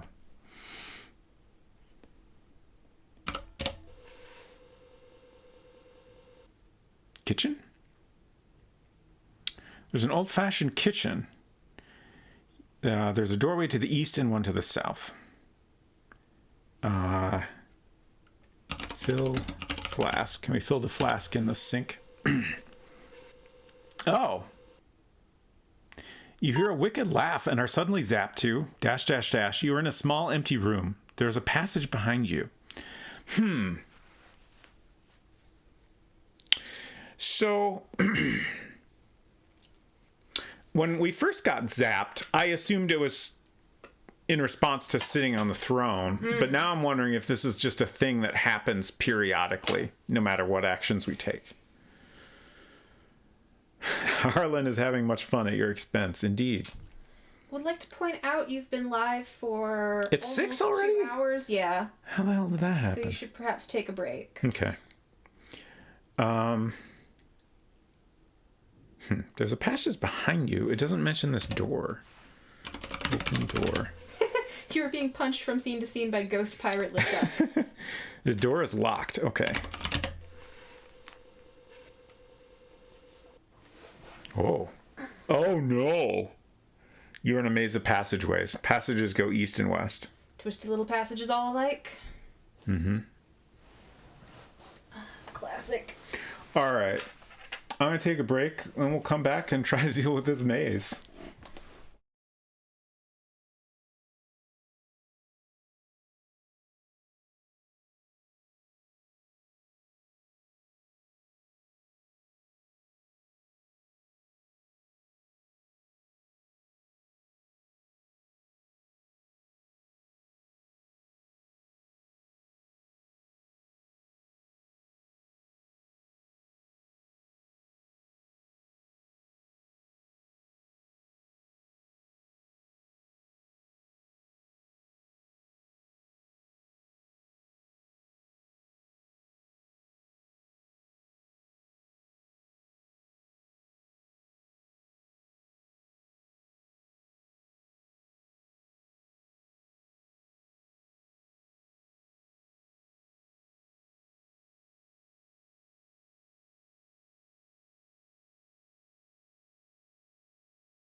Okay. Wrong screen. There we go. Let's see what we can do with this maze. You're in a maze of passageways. Passages go east and west. I can't remember what direction we came in here from. I think we went south to get here. Oh, right. It says right at the top here, enter command south. Okay. So I got on a new sheet of paper already.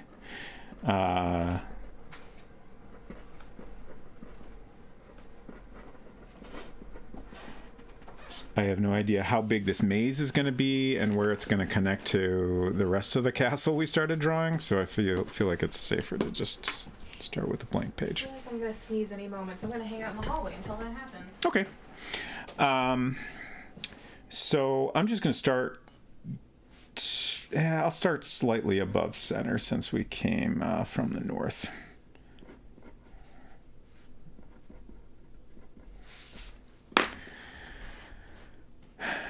East and west.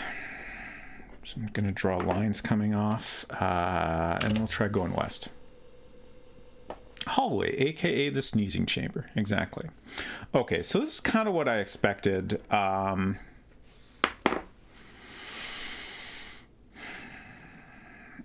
Like, these rooms so far look identical. Which worries me a little that this is going to be challenging to navigate. Also, I'm trying to find my little maze marker. I'm not going to bother to use that yet, but as soon as we start like backtracking into rooms we've been in, I will need it to keep track. So I'm going to keep going west. Oh, interesting. Okay, so...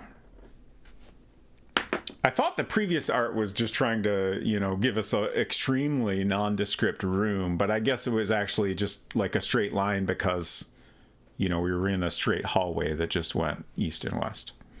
So this actually makes me feel a little bit better that this won't be too bad to navigate. You're in a maze of passageways. Passages go north, south, and east. Let's go north. Oh, interesting. You're in a dungeon. There's a doorway to the east. There's a cell here. Trying not to sneeze in the room with a live microphone in it has made the sneeze go away. Yeah, that'll happen. There's a cell here. Look, cell. You see nothing special, I figured. Let's do a save. And then open cell. The door is locked. Okay. This doorway to the east. There's a cell here. Okay, so we came from the south. But we can't go south. Figures. Okay. So I guess I should have done like a curve around here, but that's fine. I won't worry about it for now, at least. Let's go south.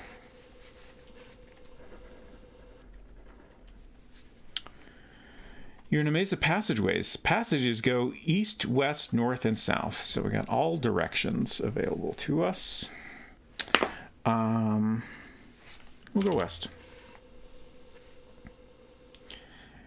Anytime I'm in like a large area, I guess I kind of want to like stick to one direction and like, find an endpoint.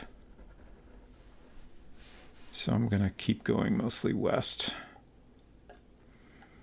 Passages go east and south. So I'm going to go south again.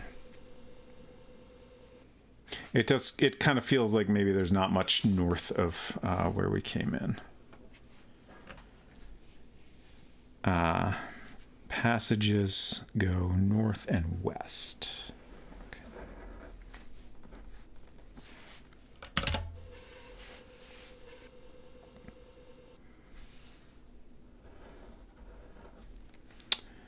South and east.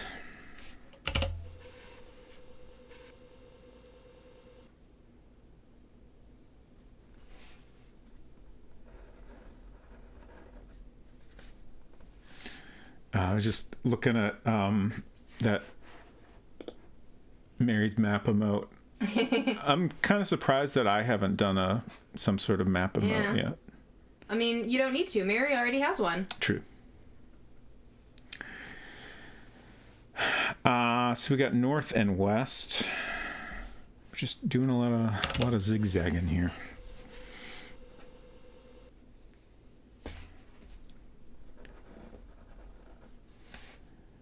Oh, a dead end. You're in a maze of passageways. A passage goes east. So I'm just going to double check. Yeah, okay. So we hit a dead end. So here, at least like the rooms are drawn in a way that makes it easier to tell where we are.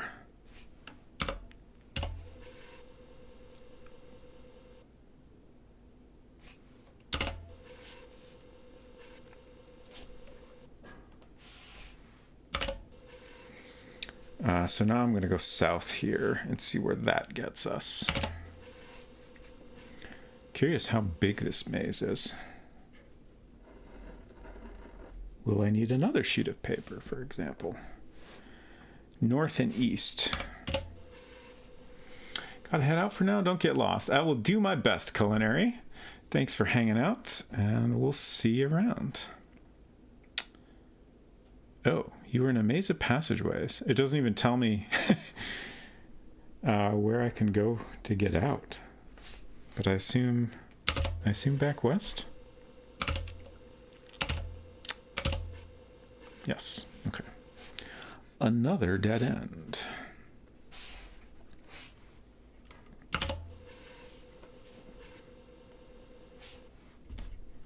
So now we'll go east from here, the one direction we haven't gone yet. Ooh.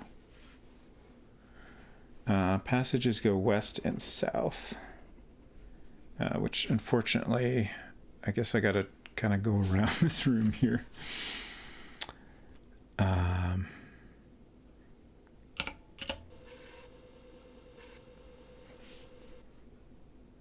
Ooh, another all directions room.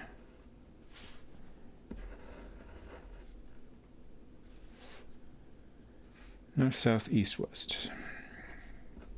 Let's go west.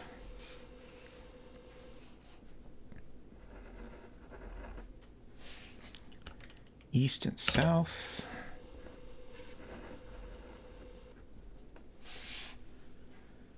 North and west.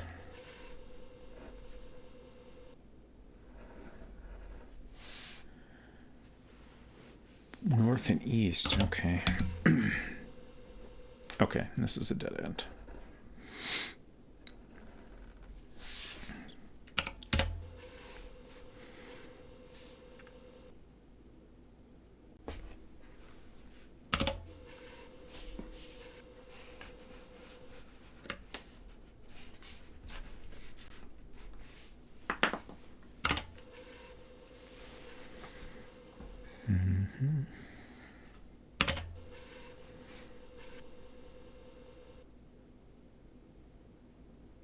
Be funny if we're doing all this exploring down here and actually we wanted to go east from the start point.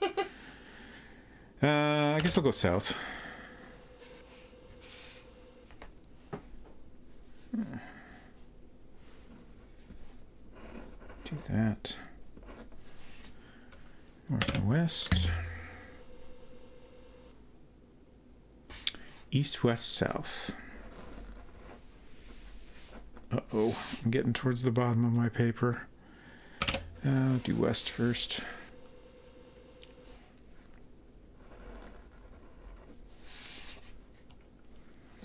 East and south.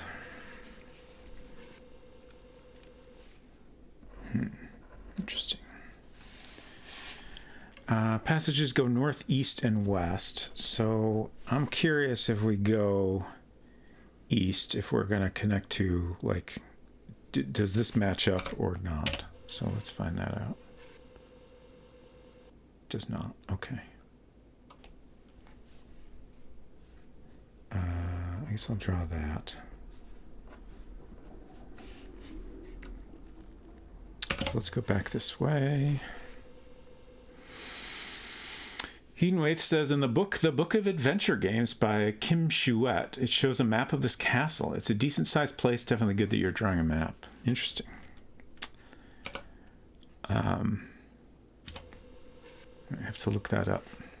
In fact, I'm going to copy that text right now to remind me.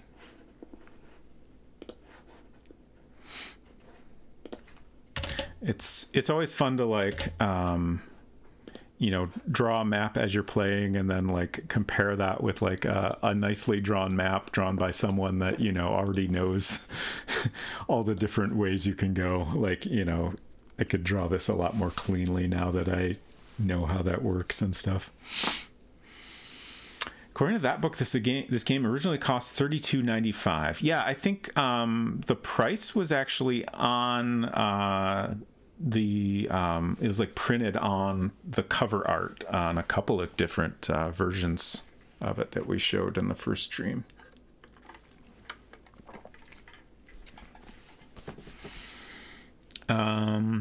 Shoot. I think I'm right here. I'm gonna, whoops. I didn't mean to type that in chat. Chat, go east.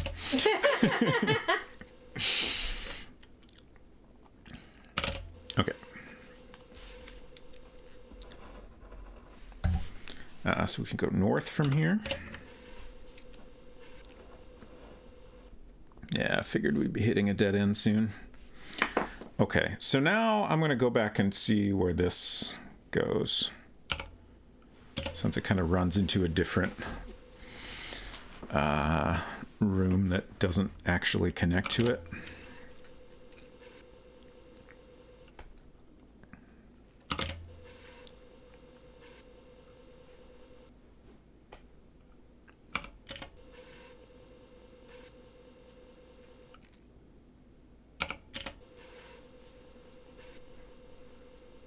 Oh, okay.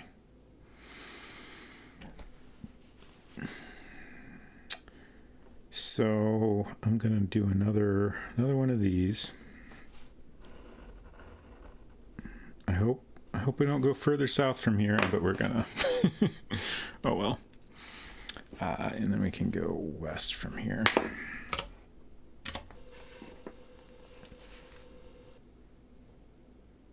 Ah, dead end. Okay.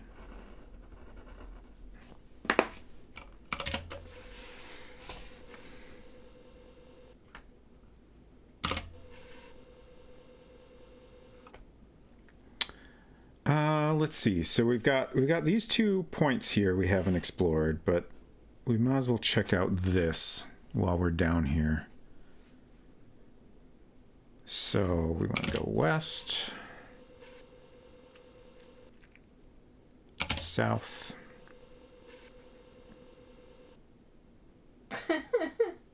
east. Are you seeing what's in chat? Oh no. Hinton says, I went east and fell out my kitchen window. I'm lying in the alley behind my building with broken legs. I'm sorry to hear that, Hinton. Have you tried Hedenwaith's suggestion, call for help?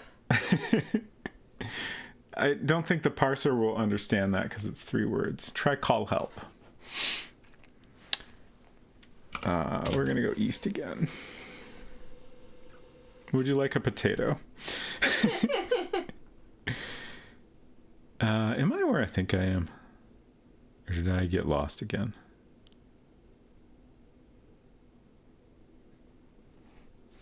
Am I here or am I here?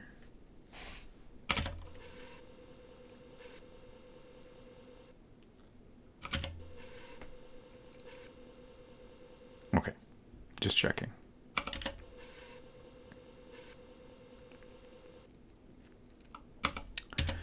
Not sure if the 911 system was in effect in 1980. It certainly wasn't when I was growing up. Oh, that's very interesting.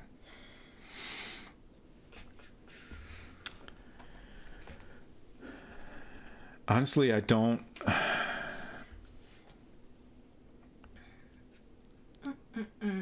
I guess, obviously I wouldn't have been aware that the 911 system was not invented yet.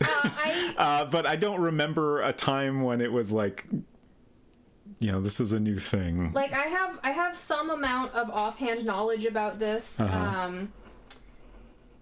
The murder of Kitty Genovese in the late 60s sort of like is cited as kickstarting the need for a simple telephone number to reach local emergency services.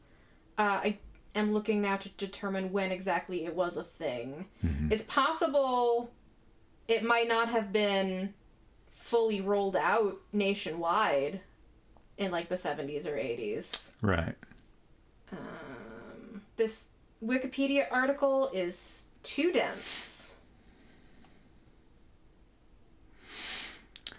Hinton says, the neighbor's cat hears my cry for help and is watching me from the wall. I am lying in the alley behind my building with broken legs. Civil Cornball suggests pet cat, which is going to be my suggestion also. You could also try the hiss spell. If you use the hiss spell, you'll turn into a snake, and then you won't need legs. So that might be good. Let's try north. I'm scared what this is going to do to my map. Okay, this is probably okay-ish. We'll just kind of do that.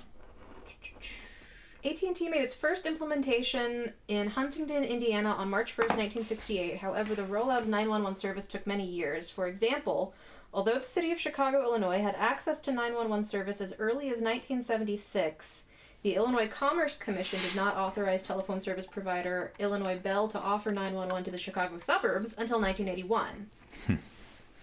So yeah, it was not fully established even by the mid-80s.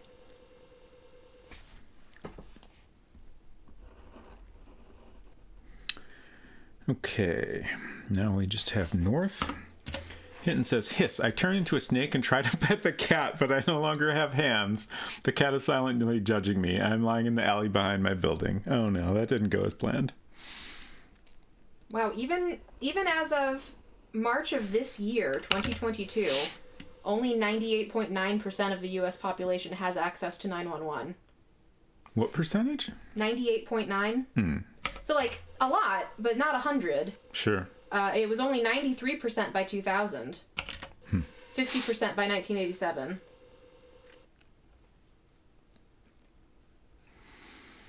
Inuit says Montana wasn't and still isn't exactly at the forefront of advancements. I remember in elementary school the police teaching us a non-911 emergency number. Right, that makes sense. So we're back here now, and I'm going to go east. Oh, we hit a dead end, so I'm backtracking. Uh-oh, south. South, my enemy.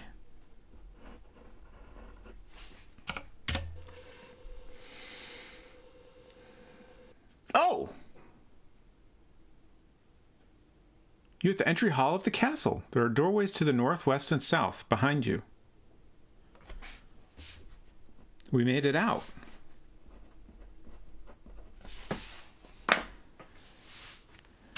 So first I'm going to save. Snapshot. Also, it's time for my evening medication. Silver says, a tiny dog has fallen asleep in my lap watching the adventures. She is currently having a yip dream. Silver, pet dog, please.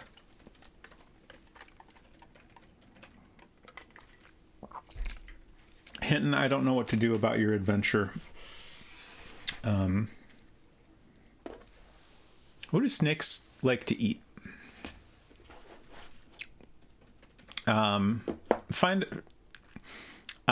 Go north and find rat, Hinton. That's my suggestion. All right, so I'm gonna go north here. We're back here. And this is up. I'm curious if going north will actually take me back to the maze. Okay, it does.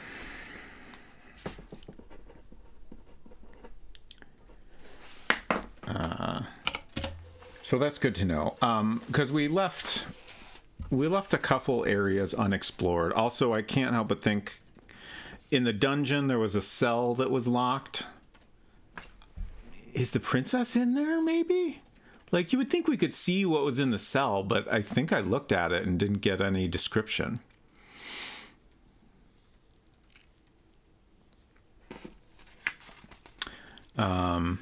But we might need to go back there. We might need to explore these 2 areas we didn't check out.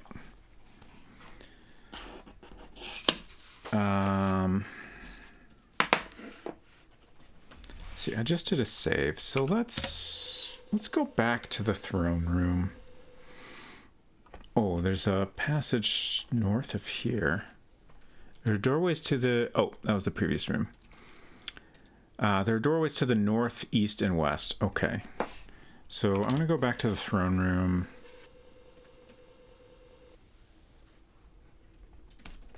And just... I can't remember if I looked at it. I'm just going to let you know, Robot Spacer, I'm about to press enter on a wall of text about Kitty Genovese. You do not have to feel obligated to read it out loud. This is just for chat's edification. Sure.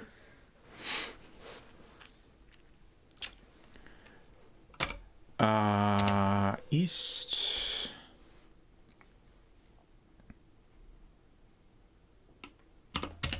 North. A lot of chairs here. You're in the ballroom. There are doorways to the north and south.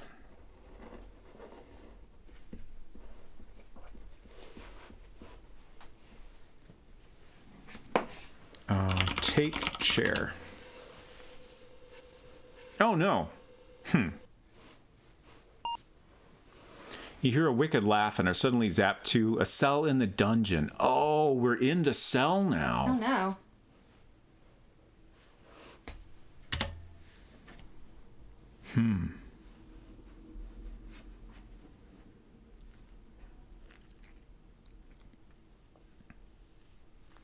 Hinton says, I am in the overgrown yard at the end of my building. A rock wall surrounds me to the west, north, and east. Hundreds of rats stare down at me from the gaps in the wall, daring me to make the first move. I am a snake. The cat is silently judging me.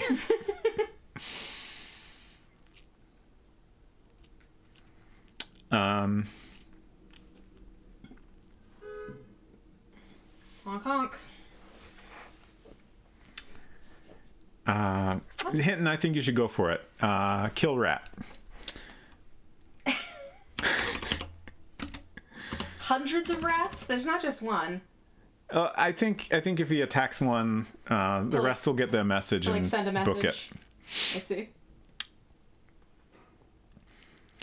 I don't know what to do. Like, I think we might be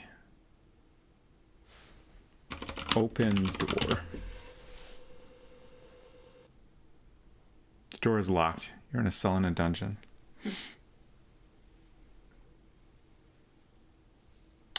I don't know how we could get out of here, basically. Unlock door. You have no key. This might be like a soft lock situation. Uh-oh.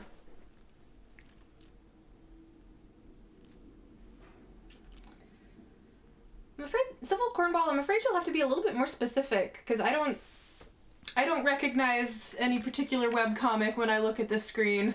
Yeah, I don't know what that would be either. Shockingly, I have not read every webcomic in existence since the early 2000s. There were quite a lot of them, in my defense. Let's look again. I feel like there's...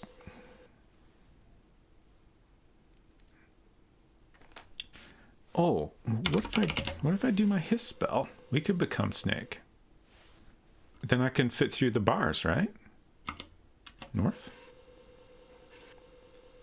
It worked!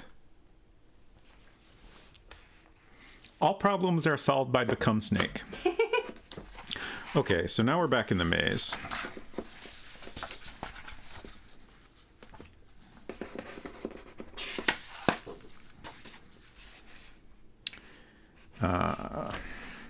Way up here. Okay, so now I think I'll go ahead and check out this direction that we didn't go in before. Who needs a key? Exactly. Whoops. I thought I typed something, but apparently not.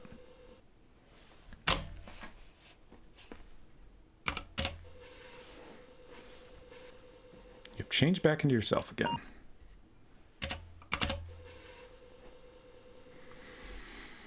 So this is our previous start point. I guess previously we were zapped? No.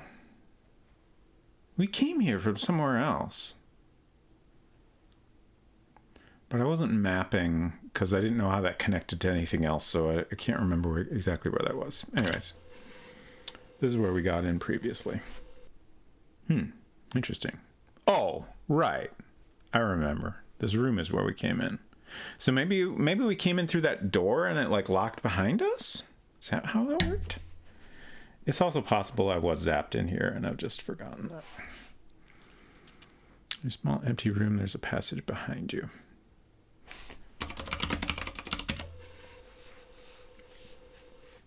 Yeah.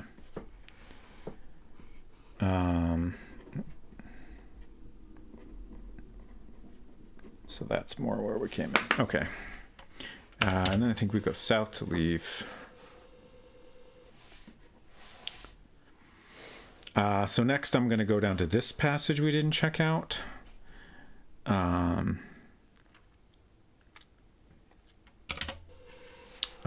somewhat inclined to think there's not actually anything useful to be found in this maze. Now that I feel confident the dungeon doesn't have anything useful, it's just a place you might end up in.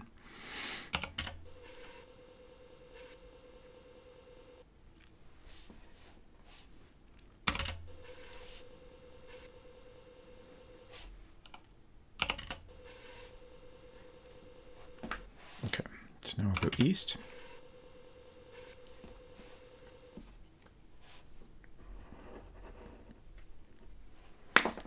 North.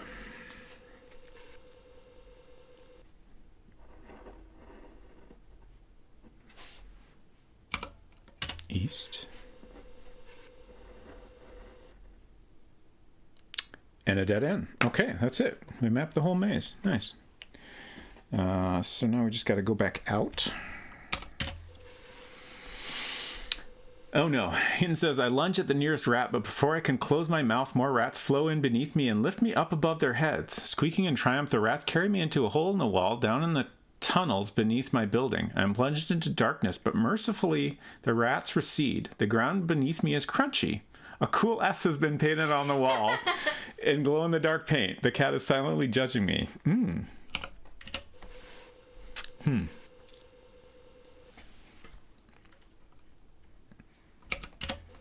Does anyone have any ideas of how to proceed in Hinton adventure?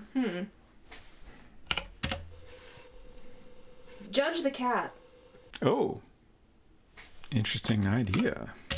Turn the tables. Uh-oh. Did I just get lost?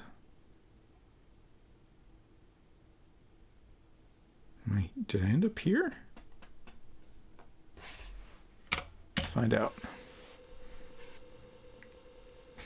I think I did. Ask Renfield about rats.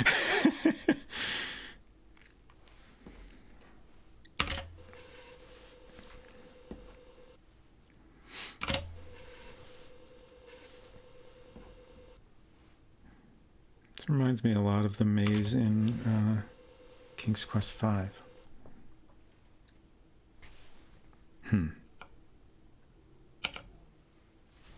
Is it possible that this is meant to be that castle?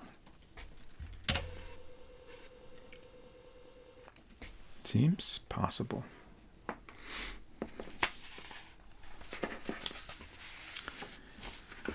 Okay, back here again. So...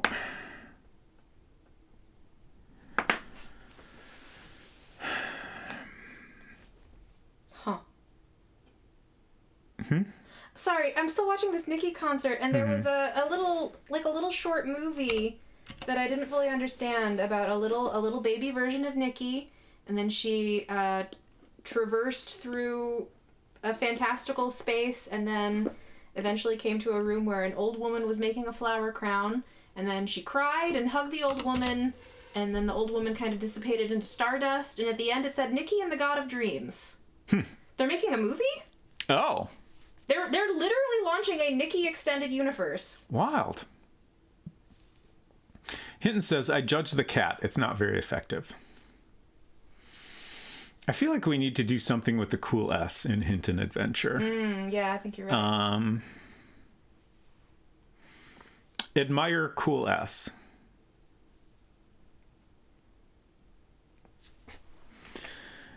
So I feel like what's been happening here in the castle is that anytime I try to interact with something in the room, the wizard is zapping me. I think we've got zapped 3 different times, and it seems like it's consistent. Anytime I try to interact with some object, like I sat down, zapped. I tried to use a faucet, zapped. I tried to, I think, take chair, got zapped. So I'm not going to touch anything unless I feel reasonably confident it's useful. Oh, we're back in the kitchen. Interesting. And I also can't help but think we need to figure out a way to not get zapped. I don't know.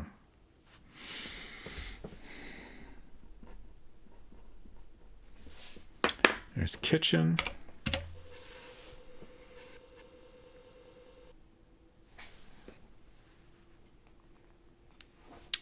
You're in the dining hall. There's a doorway to the east and a doorway to the south behind you.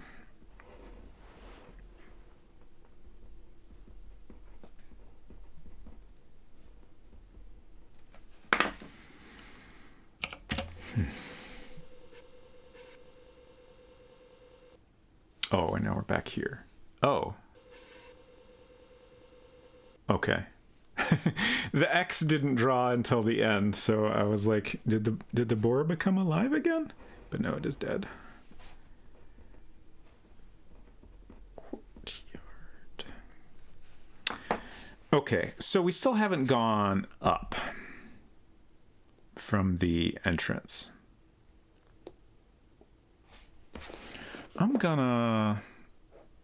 This seems silly, but I'm gonna try it anyway. I'm gonna make a snapshot. I'm gonna try take boar. I don't see it here. Oh.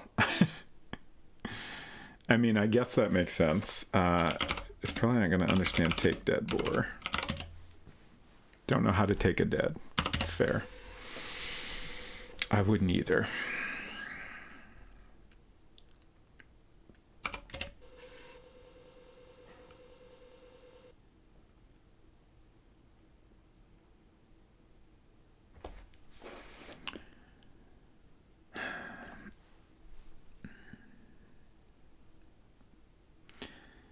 So there's lots of things in this room that might be interactive. I'm going to try it, even though I think I'm going to get zapped. Open closet. No way. Interesting. Open cupboard. There's nothing in the cabinet. Okay. Hinton says, as I gaze admiringly at the cool S, a sense of calm washes through my snake body. For what are we striving? Trying to eat rats? Trying to judge cats? In the light of the cool S, all these concerns seem petty and trivial.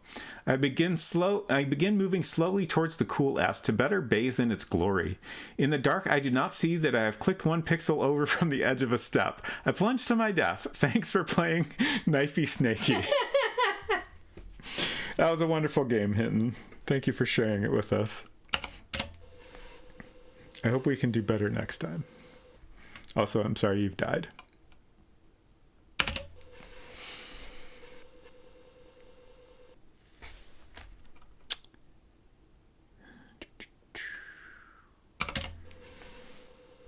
So we're almost out of time here.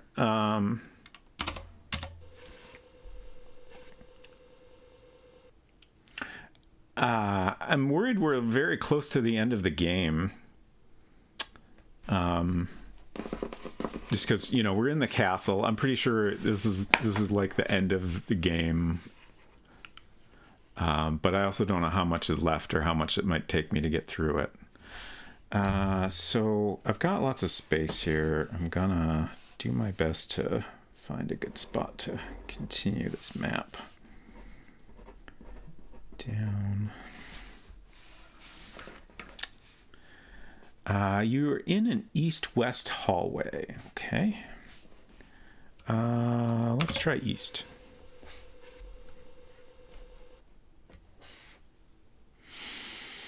You're in a room with a closet.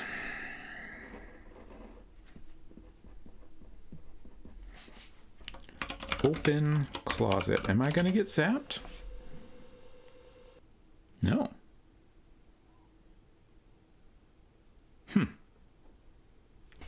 Look. Closet. There is a pair of shoes here.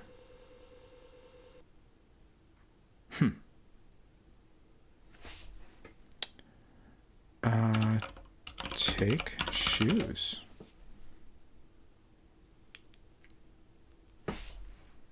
Look shoes. Another spell. The shoe says whoosh on the bottom. Huh. That's a weird thing to put on a shoe.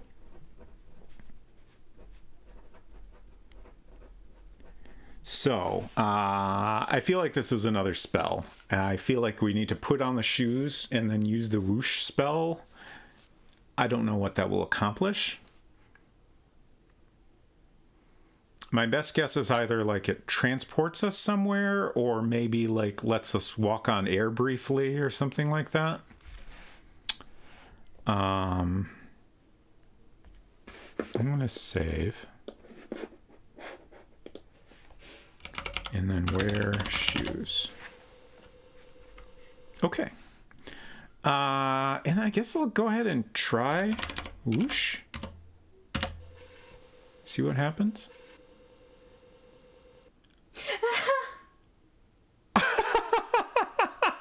You're transported to Serenia. You're in the village of Serenia. Around you is a desert.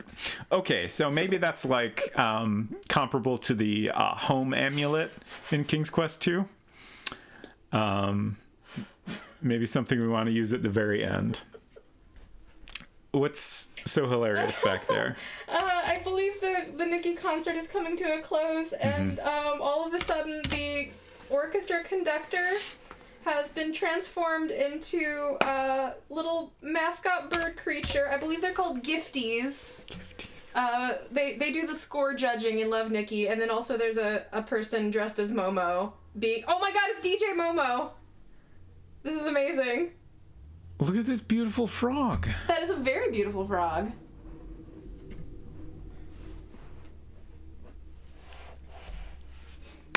You're in a tiny room. There's a frog here. It doesn't say that. I guess we can see it, so it doesn't need to be said. Talk frog. Oh. Oh, well, we're right here. There's like one room over. It's hardly a problem.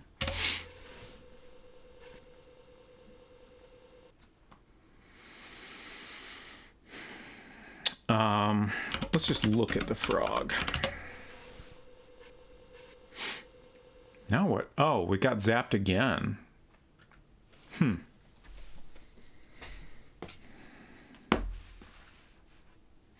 there anything I could use here?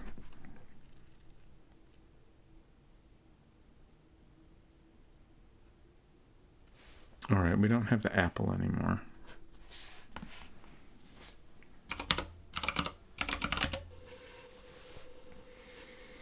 Large rock, pair of shoes, an anchor with a rope on it, an empty flask, a stick, a pocket knife, a ring. Oh, the ring.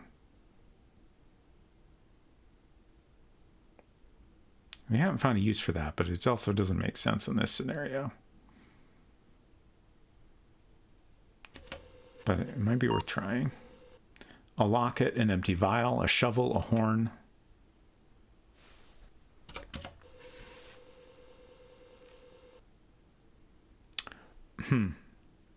What if I need to kiss the frog? Can you use the ring to propose marriage to the frog? A similar interesting idea. Give ring. We cannot give the ring without getting zapped, at least.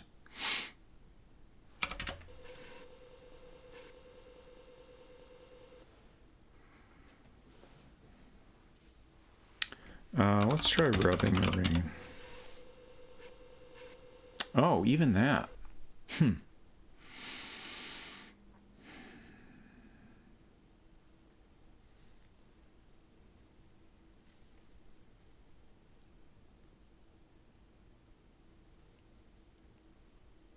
So here's an interesting thought. I wonder if you use the whoosh spell to go back to the starting point. Could you actually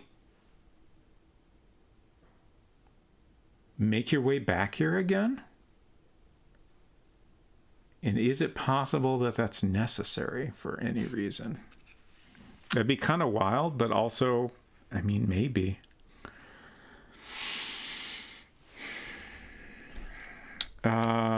I think the main thing I haven't tried yet here is just like continuing west. I feel like it's just going to get me zapped as well. Yeah. Okay, so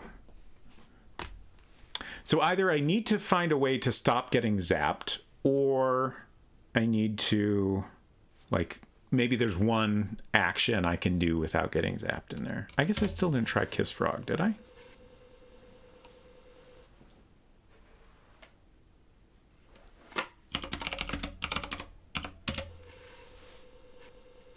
Okay.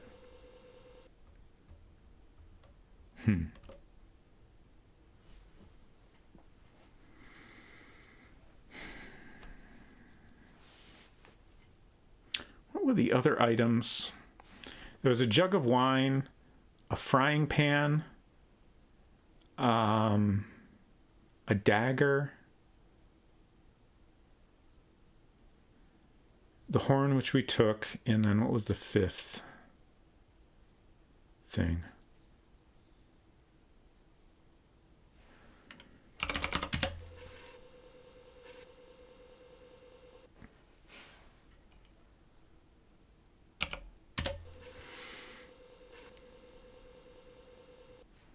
I'm going to go back there and see if we can trade for a different item.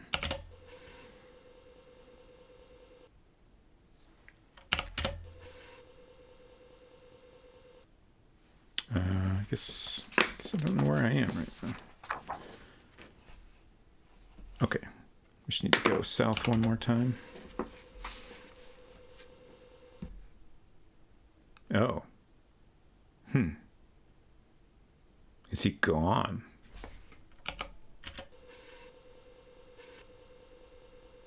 I think he's gone.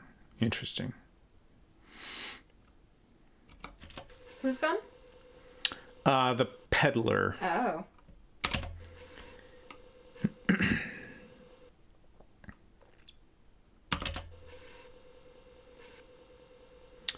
So that gives us, that at least answers the question, like, we can't trade for another item, but is it possible there was another way to get into the castle with a different item that, might have some other use? So that's a little bit of a complication to think about. Can anyone, if anyone in chat can remember the other items the peddler had? I know we had dagger, the horn that we purchased, the jug of wine, the frying pan, and then what was the other one?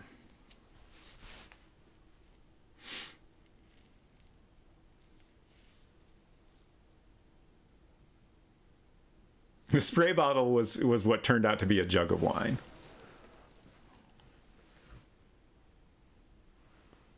Like, I can picture on the top row was dagger on the left or in the middle? Boots. Yeah, boots was in the top left. Okay.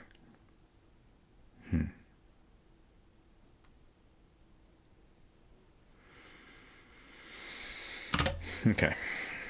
I wanted to remember what all the other items were, just to think about whether they might be helpful here. And my feeling is no, but I'm also not completely confident. I'm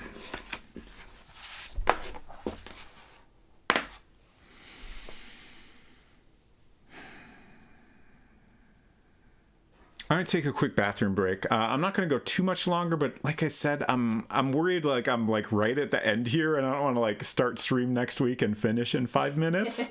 So I need a bathroom break, but I'll come back and then we'll figure out how to proceed.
Okay.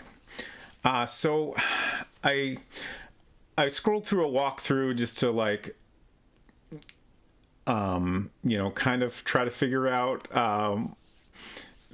as best as I could without spoiling things how much more game there is. And as I expected, it seems like I'm pretty close to the end here. So I'm just going to keep going. If dinner's ready and I haven't figured it out yet, then I'll just give up.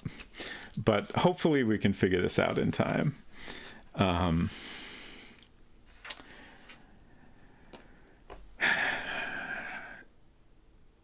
Sissy.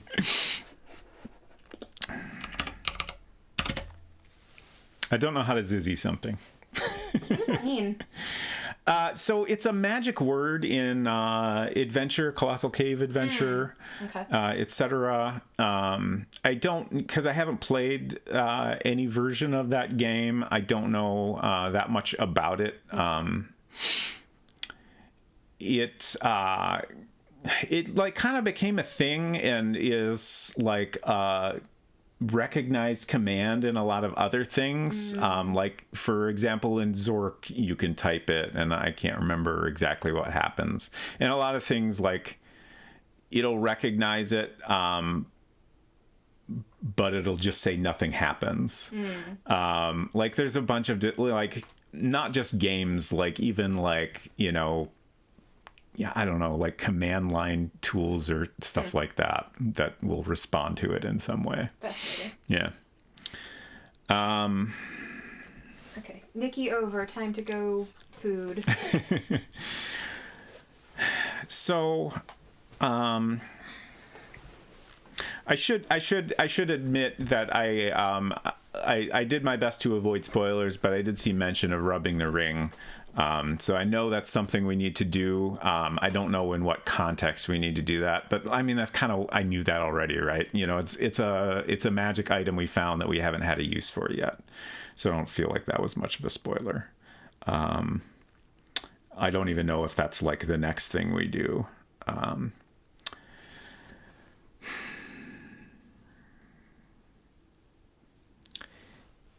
Let's try doing that here again. You're not wearing it. Oh, we're not wearing the ring. Ring is on your finger. Okay. I guess when we lost all our stuff with the Lucy spell, it must have been removed from our finger. That makes sense. Eden Waite says, in my text adventure RPG game I wrote, I had it respond to popular phrases like Zizzy, IDKFA, Razzle Dazzle Root Beer. I am not familiar with those other ones. Feel free to explain them if you wish, but you don't have to. I can look them up later.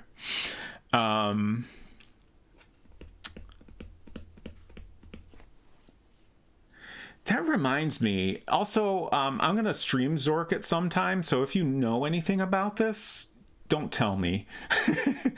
But I remember in Zork you could say hello sailor and get some kind of response. I don't remember exactly what the response was. But it was just like, it was some weird thing we discovered.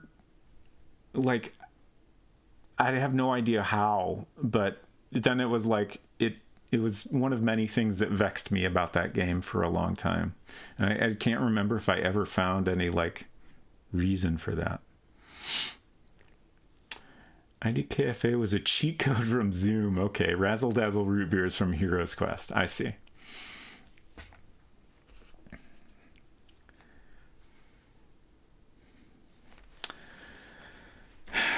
So now I'm wearing the ring. Let's rub the ring again and see what happens. When you rub the ring, the sensation of being covered with fur engulfs you. Then it goes away. So now that I'm wearing it, I'm going to go up to Frog Room and see if anything different happens when I rub it. Because maybe not wearing it before was what caused me to get zapped.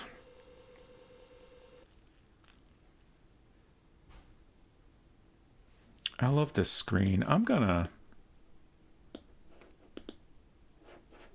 export a picture of this screen. It's just good. Okay.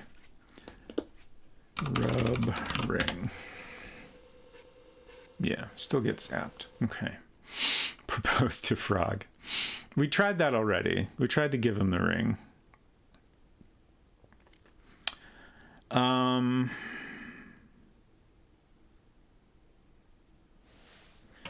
Let's look over the various rooms we have here.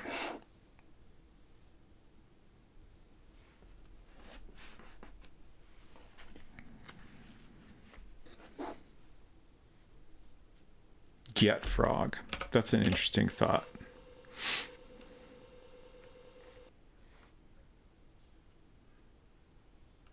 Forg emote. Yeah, I was thinking this also. Maybe. Zapped again.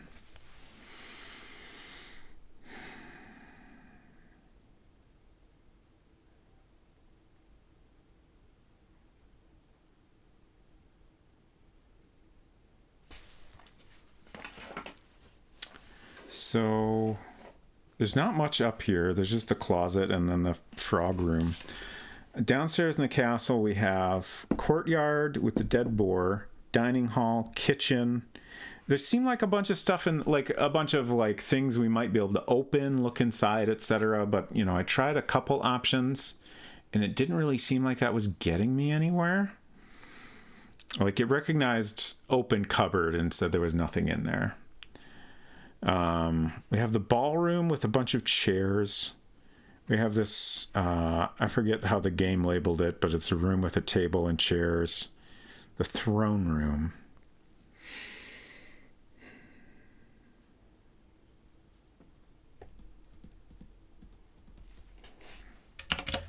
Oops.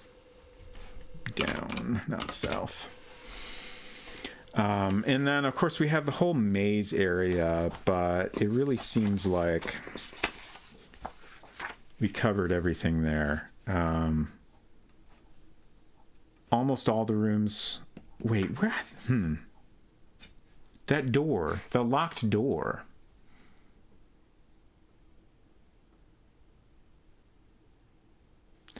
I was thinking that might have been how we came in. Like, we came in through the door and it locked behind us. Honestly, can't remember if that happened or if we got zapped. But I feel like if we came in through that door, we should have found the other side. So that's possibly something we can unlock somehow?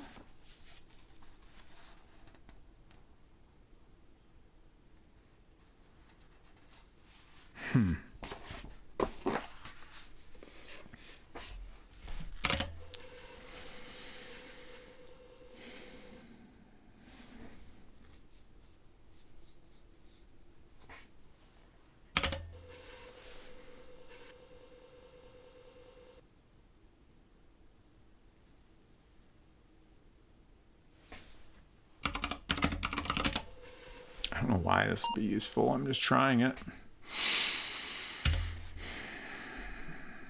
Sensation of being covered with fur engulfs you. Like, I feel like there's got to be some scenario where that makes sense to do. But I cannot think what it would possibly be. Let's try sitting down again. Oh. It let me. I didn't get zapped.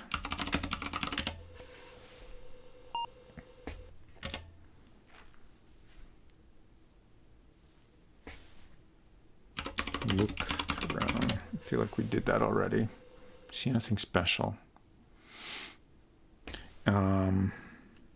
Use ottoman. Don't know how to use ottoman.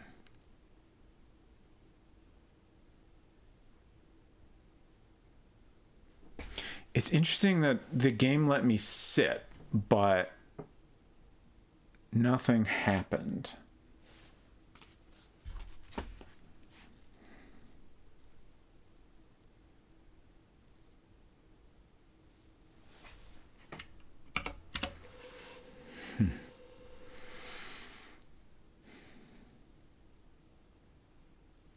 The other thing I was thinking is maybe I need to get zapped again. Maybe that'll help me make some sense of things.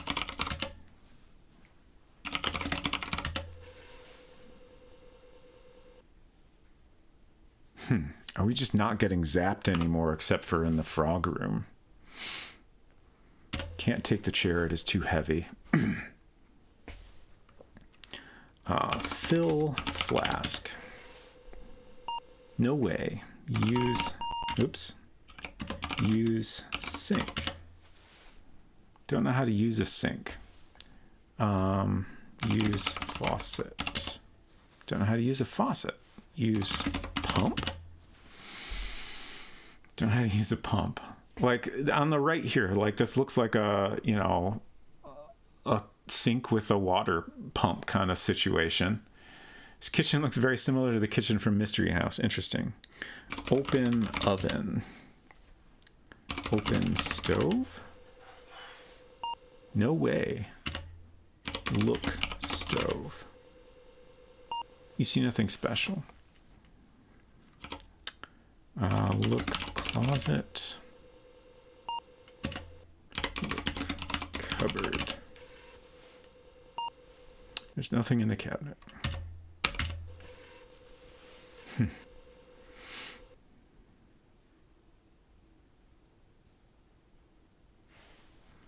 Dining hall.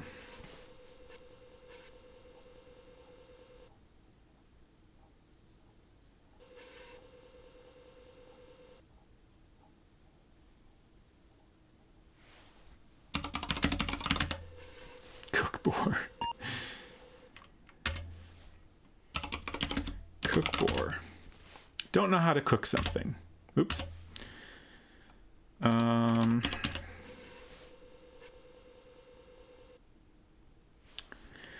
I might have to look up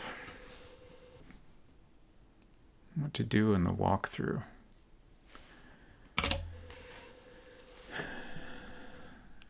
I'm just feeling super stumped here. And like, you know, it's possible, you know, maybe take a break and come back next week. I'd be able to figure it out, but I can't help but feel like I've missed something, or there's something very non-obvious I need to do.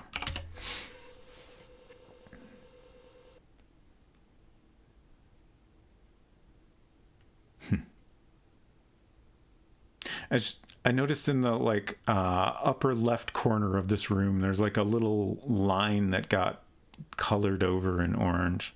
It's probably just a kind of a goof in the way the graphics were drawn. Have you peeked at a walkthrough yet, or don't want to? Yeah, I think I'm gonna do that. Like I said, I peeked at a walkthrough just to kind of judge how much of the game was left, but I was doing my best to not learn anything. Oh,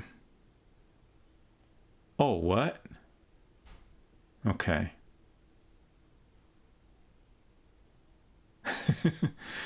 It's very hard to like get a hint for this game,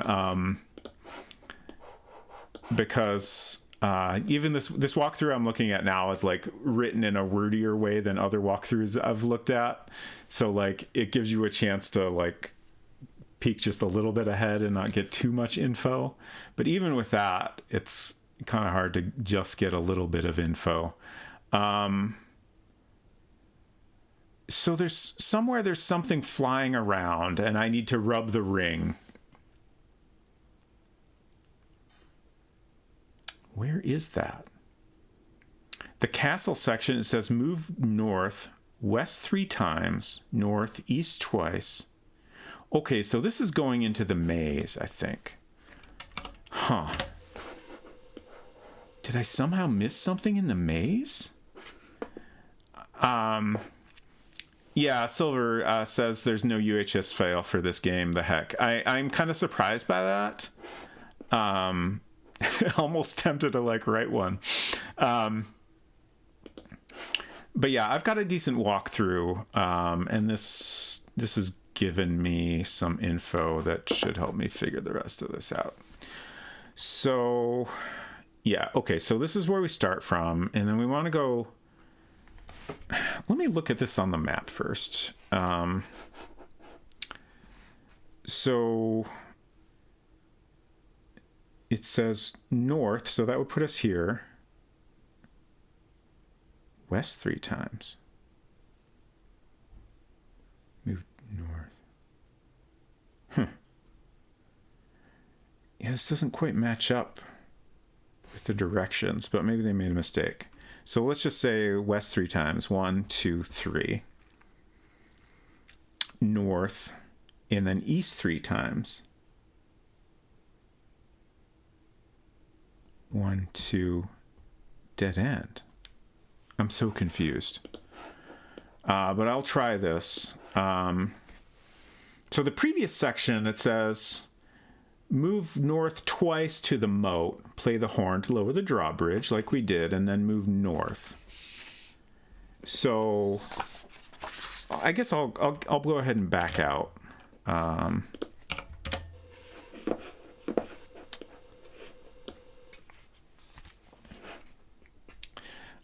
Ian, I can't remember if I answered your question. I have not found anything flying around, and it seems like that's what I'm missing. So we play the horn to lower the drawbridge and then go north. And then it says from here, go north. And then west. Oh, did I screw up my map a little bit? I think I added an extra room in my map. And then did I also screw it up somewhere else?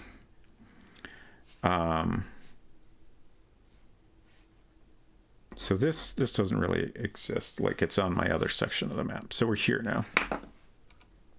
And this walkthrough says we want to go west 3 times from here. So now we're here. That's 1. And then 2. And then 3. So this all fits with what I have on my map.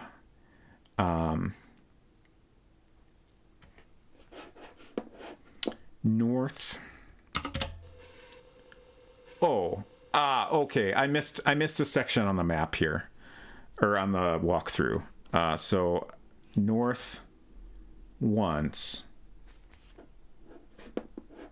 and then east twice. It's really hard to follow, and I'm like looking back and forth. East again. What room did I miss? Now we want north twice.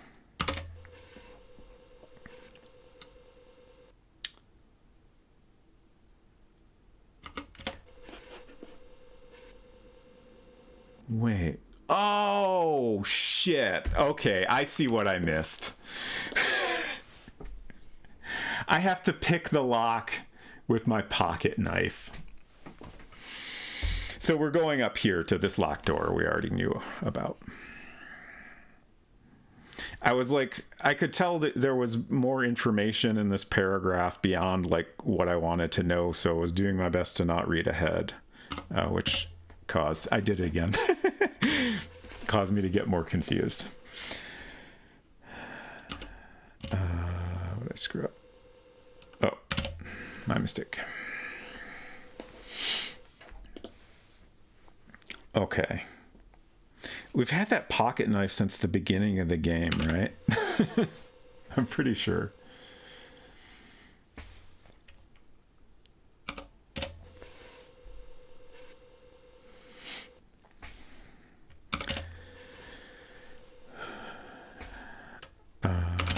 East again.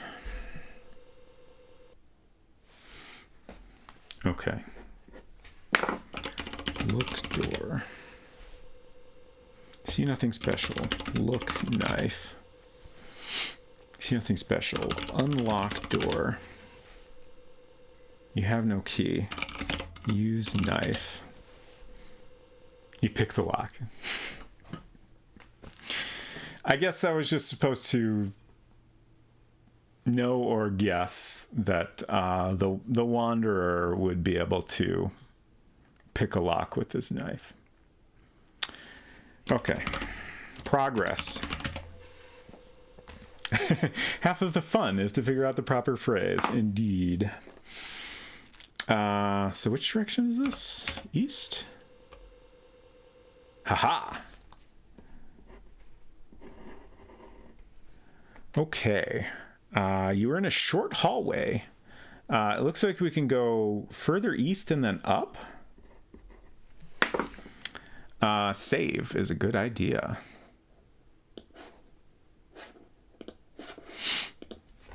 Let's try further east first. Oh, it's Frog Room. Okay.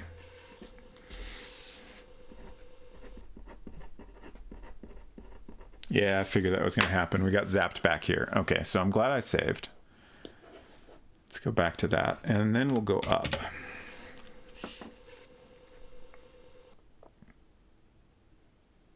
You are in a tower. There are stairs leading down. Look. Window? You see nothing special.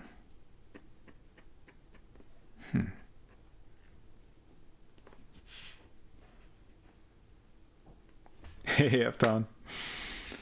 Lovely emotes. Tower. I guess I'm just going to draw a circle here. I won't bother to make a separate section. Tower.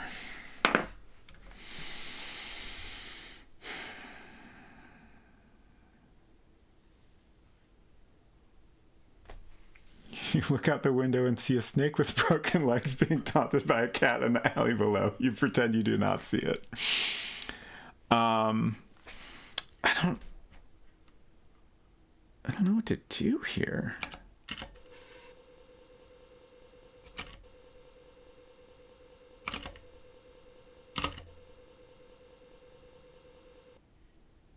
Go window.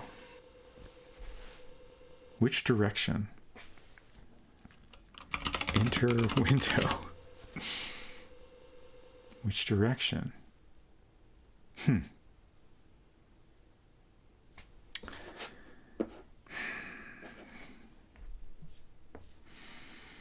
All I know is, like, the walkthrough took me to that door and picked the lock, and it's somewhere we need to find some flying creature. And it seems like, do I maybe need to leave and come back until it appears? I could try that at least. Like, when I saw that window, I was like, oh, okay, this is it. But there's nothing there. Oh, there it is. Okay, so it is just a random occurrence. And now, I don't know how we're supposed to figure this one out, but we rub the ring. You turn into a cat, leap up, and eat the bird. You are yourself again. You're in a tower. There are stairs leading down. How does eating a bird help us?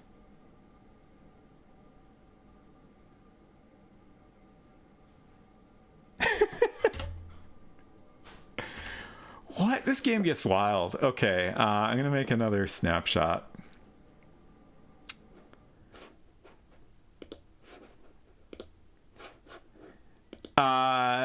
Edenway said, do you want an explanation about the bird? Not yet, at least. If I'm still confused when we get to the end, then I will certainly ask for an explanation. Maybe, okay, actually, I'm going to go back. I'm going to look at the bird before I use the ring. That's the one I just made. Shoot. Okay. Okay.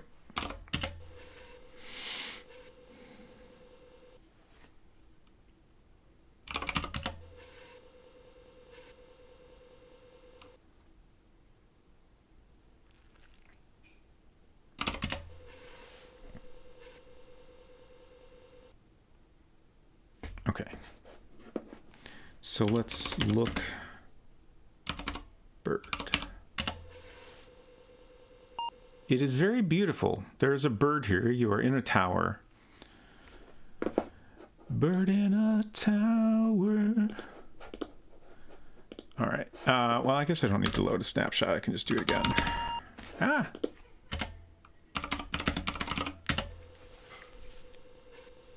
I heard Unsecret Crush laugh in the other room, so I could tell that the stream caught up to the part where I started singing Bird in a Tower. So we ate a bird.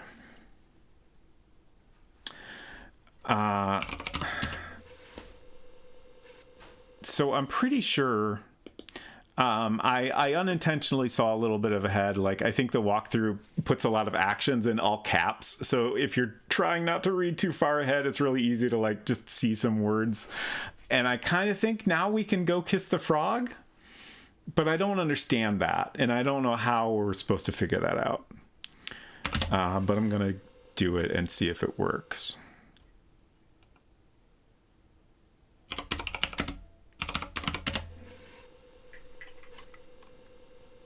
The frog becomes a princess. There is a princess following you. You were in a tiny room.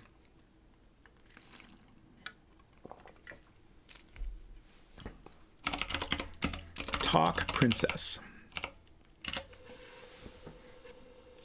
No way! What?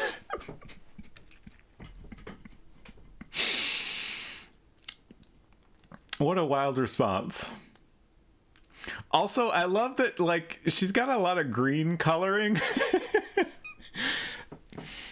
I guess she's still got a little bit of frog going on. Hard no on talking to a human woman. Oof. Are you her long-lost twin brother? Maybe. So, I feel like we probably need to use the whoosh spell now to just get the heck out of here. Also, like, is it possible the bird was Harlan? Did we eat the wizard? Like, it seems like eating the bird is necessary to stop getting zapped, right?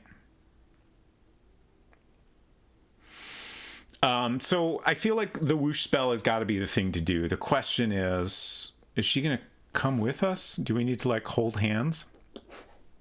I guess I'll do another quick save here. And then we'll type whoosh. Nothing happens. I have the shoes, right? Oh, I'm not wearing them, I think. I think we went back to a save when I didn't have them on yet. Wear shoes. Okay. Whoosh. You're transported to Serenia. There was a princess following you.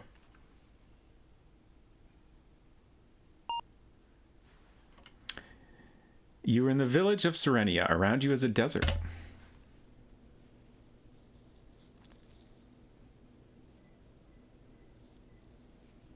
Now what?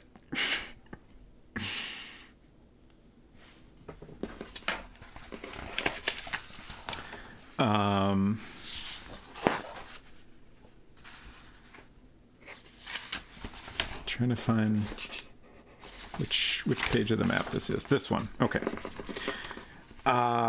Is there anywhere that would make sense to go?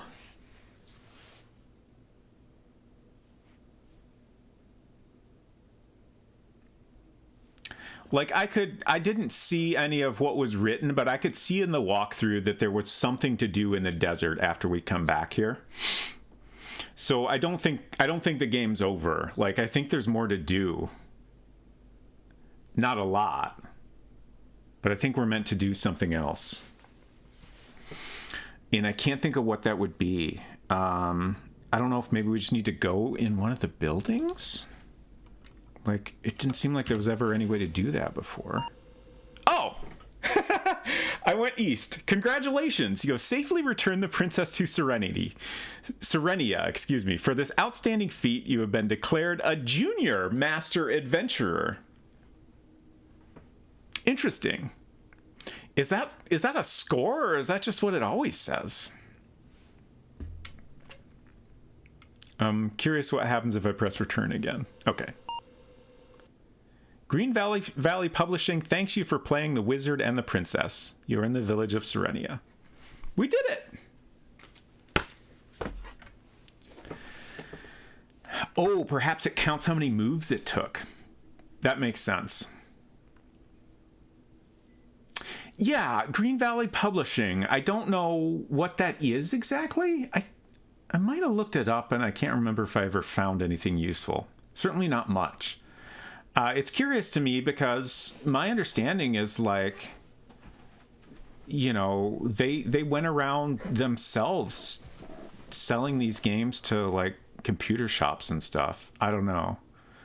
Like, at the time, Sierra was just online systems, and then I don't know what exactly Green Valley Publishing is.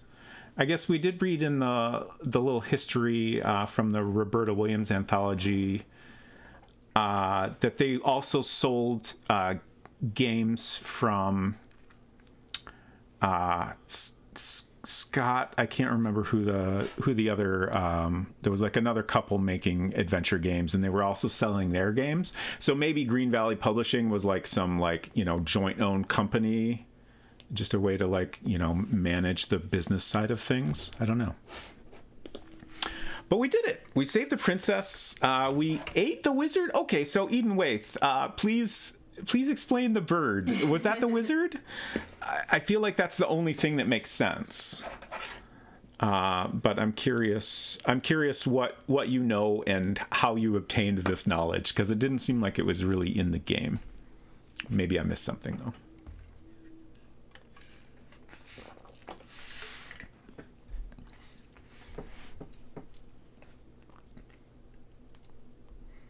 We beat the game and just in time for dinner. Heck, I honestly didn't. I thought there would be at least one more stream of this.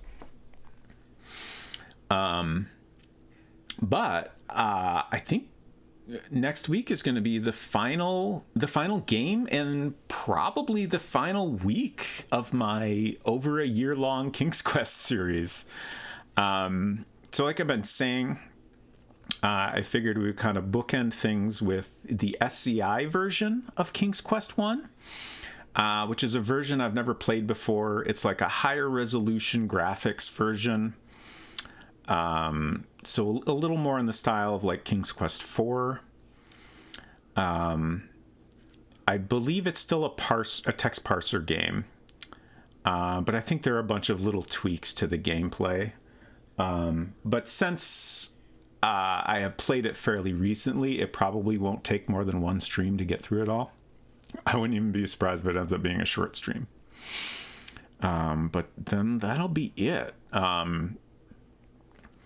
Honestly, there are other King's Quest variations I would love to play sometime. Like, there's a NES version of King's Quest 5. I'd love to check out the AGI version of King's Quest 4. Like, it's almost like a completely different version of the game, but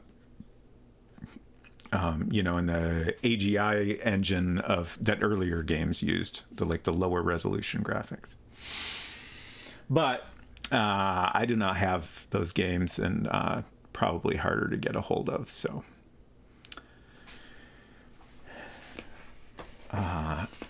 yeah, geez. So there's my schedule. Next week will be pretty much the same as this week. Tuesday, more Oberdin. Friday, I will be continuing my Optimus Prime Lego set. And then a week from today, we will finish up King's Quest. Would you like to talk about your upcoming streams? My upcoming streams are Monday evening, Persona 3. We did complete the checkpoint boss we were stuck on last time, so that's very exciting. Maybe I'll actually finish Persona 3 before the end of this year? Also, I left my iPod going in the other room, and now I can hear my own voice on a delay, and I hate that. And then Thursday, next week, we'll be continuing Genshin Impact. I'm, like, partway through the new main story quest with Scaramouche. It's very interesting, and I'm like, I have some spoilers about it, but I don't know, like, I don't know how we're going to get to the spoilers, and I'm very interested to continue that journey. Yeah, I'm also very curious where that's all going to go. All right, so I think we're going to go say hey to Culinary again. Culinary is playing some Tactics Ogre Reborn and listening to... I wish it would show me the stream info while it's playing an ad, but I think it was like Dark Souls Final. So thanks y'all for hanging out. This was a fun game. Like I said...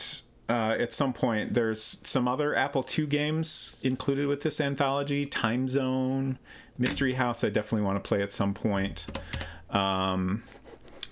And Oh, right. Dark Crystal. So I'll probably check those out at some point. I would definitely like to play more Apple II games eventually. Anyways, thanks for hanging out, y'all. We'll see you around. Have a good weekend. Take care.